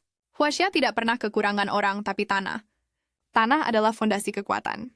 Dengan tangan yang mantap, dia mengetuk opsi 2. Langit terbelah. Seekor naga merah raksasa meledak dari awan, membumbung tinggi melintasi cakrawala dan melahap separuh daratan Sakura dalam satu tarikan napas. Menyaksikan kerajaannya lenyap dari peta, mata Kaisar Sakura memutar ke belakang. Dia pingsan. Sebuah spanduk emas baru bergulir di langit. Wajah cemberut. Pembaruan peringkat global. Huaxia peringkat nomor 9. Tapi sebelum sorak-sorai mereda, peringatan baru berkobar. Roma, India, Norland. Tantangan Federasi Endi dikeluarkan untuk negara Sakura. Wali kota mengerutkan kening, 4 negara menantang Sakura? Bukankah mereka sekutu? Lu Chongqing terkekeh, nadanya sedingin baja. Saat mangsa jatuh, serigala melahap mayatnya. Selalu begitu. Lalu sebuah bunyi tajam. Resonansi dewa utama, pangu, sinkronisasi plus 10%. Ekspresinya mengeras. Dia menatap angka-angka yang terus naik di antar muka yang bersinar. Jadi begitu. Memanggil sekutu ilahi memperkuat hubunganku dengan dewa utama. Dia mengalihkan pandangannya ke langit, suaranya khidmat dan tegas. Jika takdir Huaxia terus menanjak, memanggil Pangu di panggung mitos tidak akan lagi hanya menjadi mimpi. Entri sifat ilahi, Lu Chongxing menyadari, adalah fragmen yang diambil dari dewa-dewa yang telah diberkatinya, masing-masing memberikan peningkatan permanen pada atribut ilahi. Teknik intinya, seni mistik 9 kali lipat, tidak hanya meniadakan semua kerusakan pada jiwanya, tetapi juga menyembuhkan luka yang pernah dideritanya karena terlalu sering menggunakan ritual anugerah dewa. Yang berarti dia sekarang bisa memberikan keilahian dengan bebas, memberdayakan dewa-dewa tanpa nama tanpa takut akan reaksi balik. Sementara itu, di kedalaman api penyucian neraka, di bawah ibu kota barat negara Sakura, Saikyo, Dewi Amaterasu duduk di atas takhta obsidiannya, menyaksikan layar ilahi memutar ulang kemenangan Huaxia. Ekspresinya tidak menunjukkan kesedihan atas saudaranya yang gugur. Susinu hanya geli. Menarik. Dia bergumam, bibirnya melengkung membentuk senyum kejam. Tapi ketika berita sampai kepadanya bahwa sekutu Sakura, Roma, Barret, dan lainnya telah berbalik melawan bangsanya, kegembiraannya lenyap digantikan oleh amarah yang sedingin es. Orang-orang munafik yang serakah. Mereka semua akan membayarnya. Dia mengangkat tangannya, kabut hitam berputar di telapak tangannya. Ronde ini Sakura menyerah, tapi ketika persiapanku selesai, akan kuhabisi mereka satu persatu. Energi gelap itu meresap ke dalam wadah humanoid di hadapannya. Itu adalah inkarnasi luarnya. Sebuah klon yang ditempa melalui seni bayangan ilahi. Udara bergetar saat aura klon itu meledak keluar, mendistorsi ruang di sekelilingnya. Para pelayannya jatuh berlutut, gemetar tak terkendali. Tidak ada yang berani berbicara. Dewi Matahari yang dulu bersinar kini memancarkan kegelapan jurang yang menakutkan. Beberapa saat kemudian, pengumuman penyerahan diri muncul di seluruh arena mitos. Sebagai gantinya, Sakura harus menyerahkan ibu kotanya, Kyoto, kepada para pemenang ronde sebelumnya. Warga Kyoto terdiam, wajah mereka pucat, harapan padam. Sebaliknya, penonton Huaxia bersorak-sorai. Tidak ada yang menyangka akan ada hadiah bonus dari penyerahan diri musuh. Sang dekan menghela napas dalam-dalam. Begitulah nasib yang kalah. Tatapannya meredup. Mereka yang dicap dengan segel budak akan kehilangan keilahian mereka, direduksi menjadi wadah tanpa jiwa yang mati jauh dari rumah. Namun, 3 kota Huaxia diserahkan kepada kekuatan asing sebagai bagian dari reparasi pasca pertempuran. Mendengar ini, Lu Chongxiang merasakan kepedihan. Dia hampir bisa membayangkan rekan-rekan senegaranya yang tak terhitung jumlahnya yang kini menderita di bawah pemerintahan asing. Sementara itu, Dewan Tinggi Barada mengecam negara Sakura karena pengecut, mengejek mereka karena menyerahkan wilayah kepada Huaxia alih-alih menghadapi mereka dalam pertempuran terbuka. Ketika jenderal berjanggut itu bertanya siapa yang akan ditantang Barata selanjutnya, ruangan menjadi sunyi. Putra suci Barada berbicara dengan tenang. Roma dan Yunani menempati 2 peringkat teratas.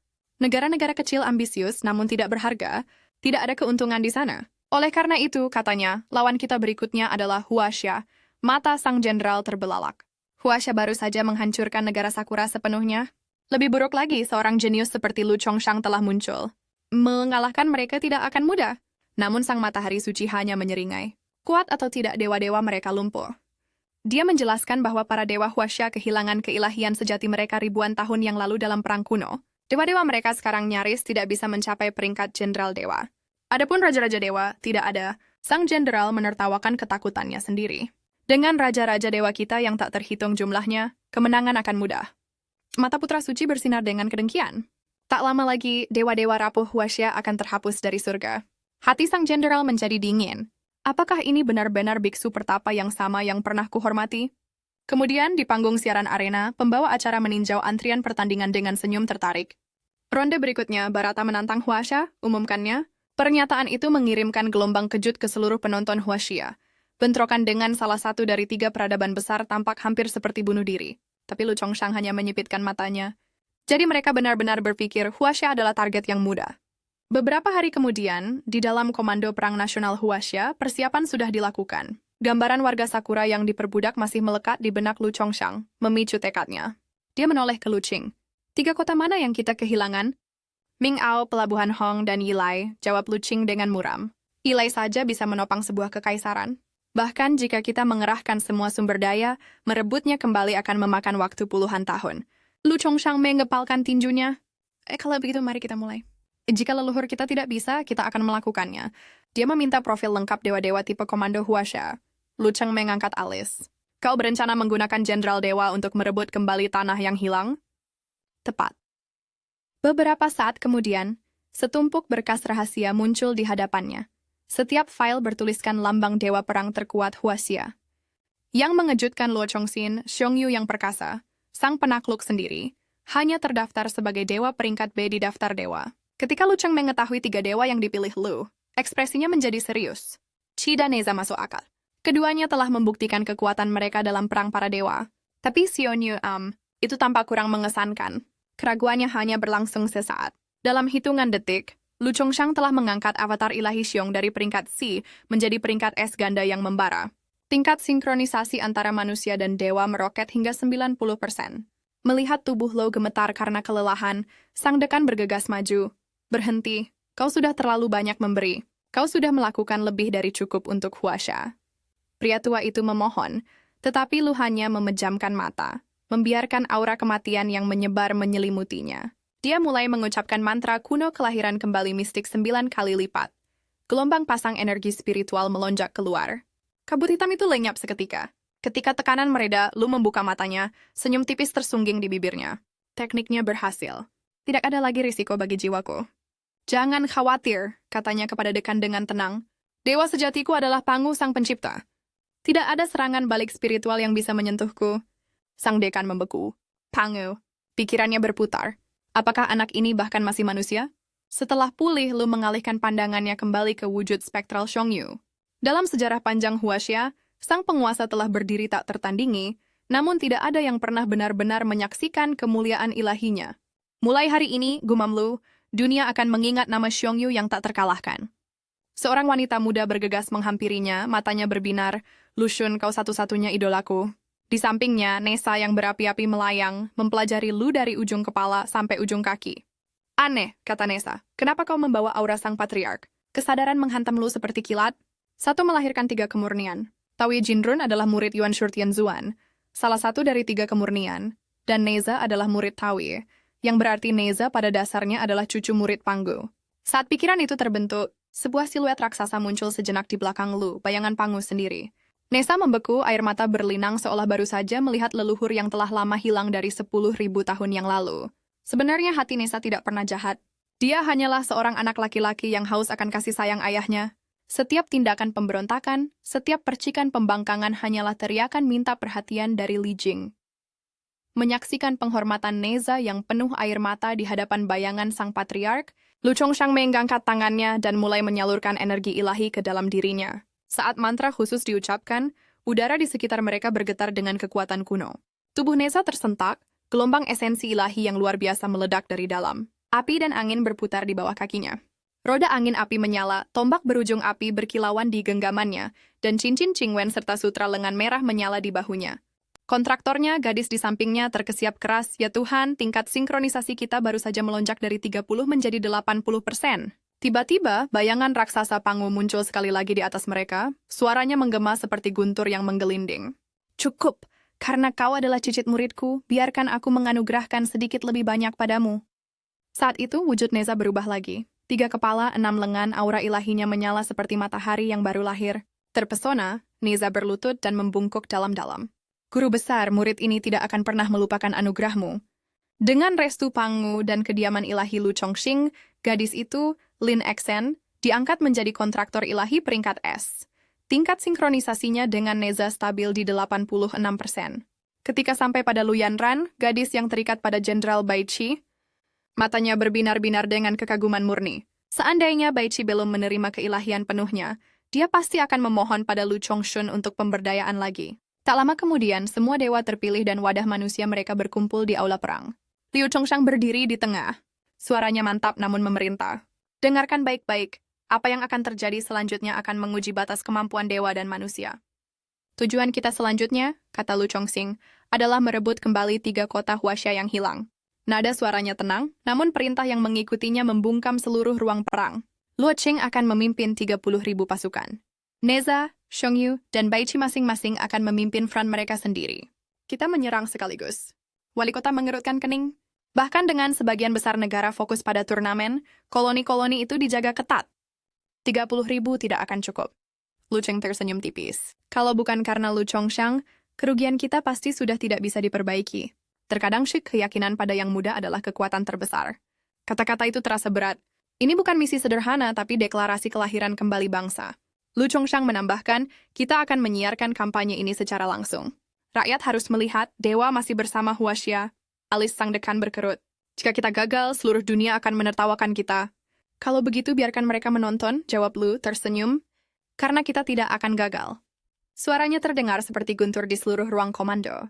Bersiaplah untuk pengerahan pasukan. Ini adalah perang untuk merebut kembali rumah. Beri tahu Neza, perintahnya, mulai protokol pertempuran ilahi. Beberapa saat kemudian, Neza memimpin pasukannya turun ke koloni Tianzu di Yale, tanah Huaxia yang hilang. Di seberang medan perang, sesosok tubuh bercahaya muncul. 6 lengan. 3 kepala menunggangi merak cahaya. Suaranya menggelegar. Anak kurang ajar, beraninya kau melanggar wilayah Brahma, penguasa ciptaan? Di dalam pusat komando, sang dekan memucat, itu deva tertinggi Barata Brahma sendiri. Lu menyipitkan pandangannya. Brahma, salah satu dari Trimurti, dewa tertinggi dari tatanan Brahmana. Setelah jatuhnya kekaisaran Gupta, pengaruhnya memudar. Jadi kenapa dia ada di sini, di koloni terpencil? Dia mengepalkan tinjunya. Bahkan Neza dalam wujud penuh mungkin tidak akan bertahan satu ronde pun melawannya. Di lapangan, Neza berdiri teguh, api berkobar di bawah kakinya. Tanah Kinju? Kau pasti bercanda. Ia pernah menjadi bagian dari Yangzhou di bawah 9 provinsi Huaxia, tombaknya menyala. Aku datang untuk merebut kembali tanah airku dan tidak ada dewa yang akan menghalangiku. Di ruang kontrol, dekan berteriak, dia terlalu gegabah. Itu Brahma yang kita bicarakan. Bahkan dewa tingkat SSS akan hancur di hadapan sang pencipta tertinggi. Tapi mata Lu Chongqing menyipit. Tidak ada yang aneh. Brahma seharusnya tidak banyak bicara. Auranya tidak stabil. Langit berubah hijau saat telapak tangan Brahma bersinar dengan cahaya ilahi. Menarik, kata Brahma lembut. Jadi kau adalah anak Buddha. Bagaimanapun juga, Huang Shaodao dan Dharma kita memiliki akar yang sama. Mengapa tidak kembali ke cahaya sejati? Mata Neza terbakar. Nasibku adalah milikku sendiri. Bahkan surga tidak menentukannya. Dengan sebuah raungan, selendang surgawinya melesat, mengikat Brahma dalam pita-pita merah api ilahi. Kemudian, dengan tombak terangkat tinggi, Neza meluncurkan dirinya ke angkasa. Sebuah komet menyala melesat ke arah dewa pencipta itu sendiri. Menyaksikan pertempuran yang terjadi, Lu Chongshang merasakan gelombang kebanggaan yang tenang. Neza berani namun tepat menyerang seperti guntur. Ganas, tegas, dan tanpa ragu-ragu. Luar biasa, sang dekan terkesiap. Inikah kekuatan deva tertinggi? Bahkan dewa tingkat SS tidak bisa menembus pertahanannya. Ahli pedang Lucing memasuki ruang komando, matanya tajam. Inti spiritual Brahma tidak stabil. Jika Neza memanfaatkan momen ini, dia masih punya kesempatan. Di medan perang, Brahma berkhotbah dengan tenang. Kau dilahirkan sebagai anak Buddha. Terimalah tubuh emasmu, terima penyembahan jutaan orang, jangan menyimpang dari jalanmu. Cukup omong kosong. Raung Neza, tombak apinya menggelegar ke depan, meledak lurus ke arah Brahma. Lucing menyipitkan pandangannya. Itu bukan tubuh asli Brahma. Itu hanyalah avatar astral. Neza menjibir. Jadi begitu wajah dewa-dewamu, cangkang kosong dan jubah mewah. Dalam sevidap dawa desa menerjang dengan tombaknya, bertujuan untuk menghancurkan avatar itu. Sangat terkejut, Brahma mengangkat mangkuk emas belas kasihan untuk membela diri. Bumsi ledakan besar mengguncang medan perang. Syukurlah itu hanya avatar, desa sang dekan. Kalau tidak, bahkan Neza mungkin akan gugur. Lu Changxin mengerutkan kening. Pengaruh Brahma telah memudar.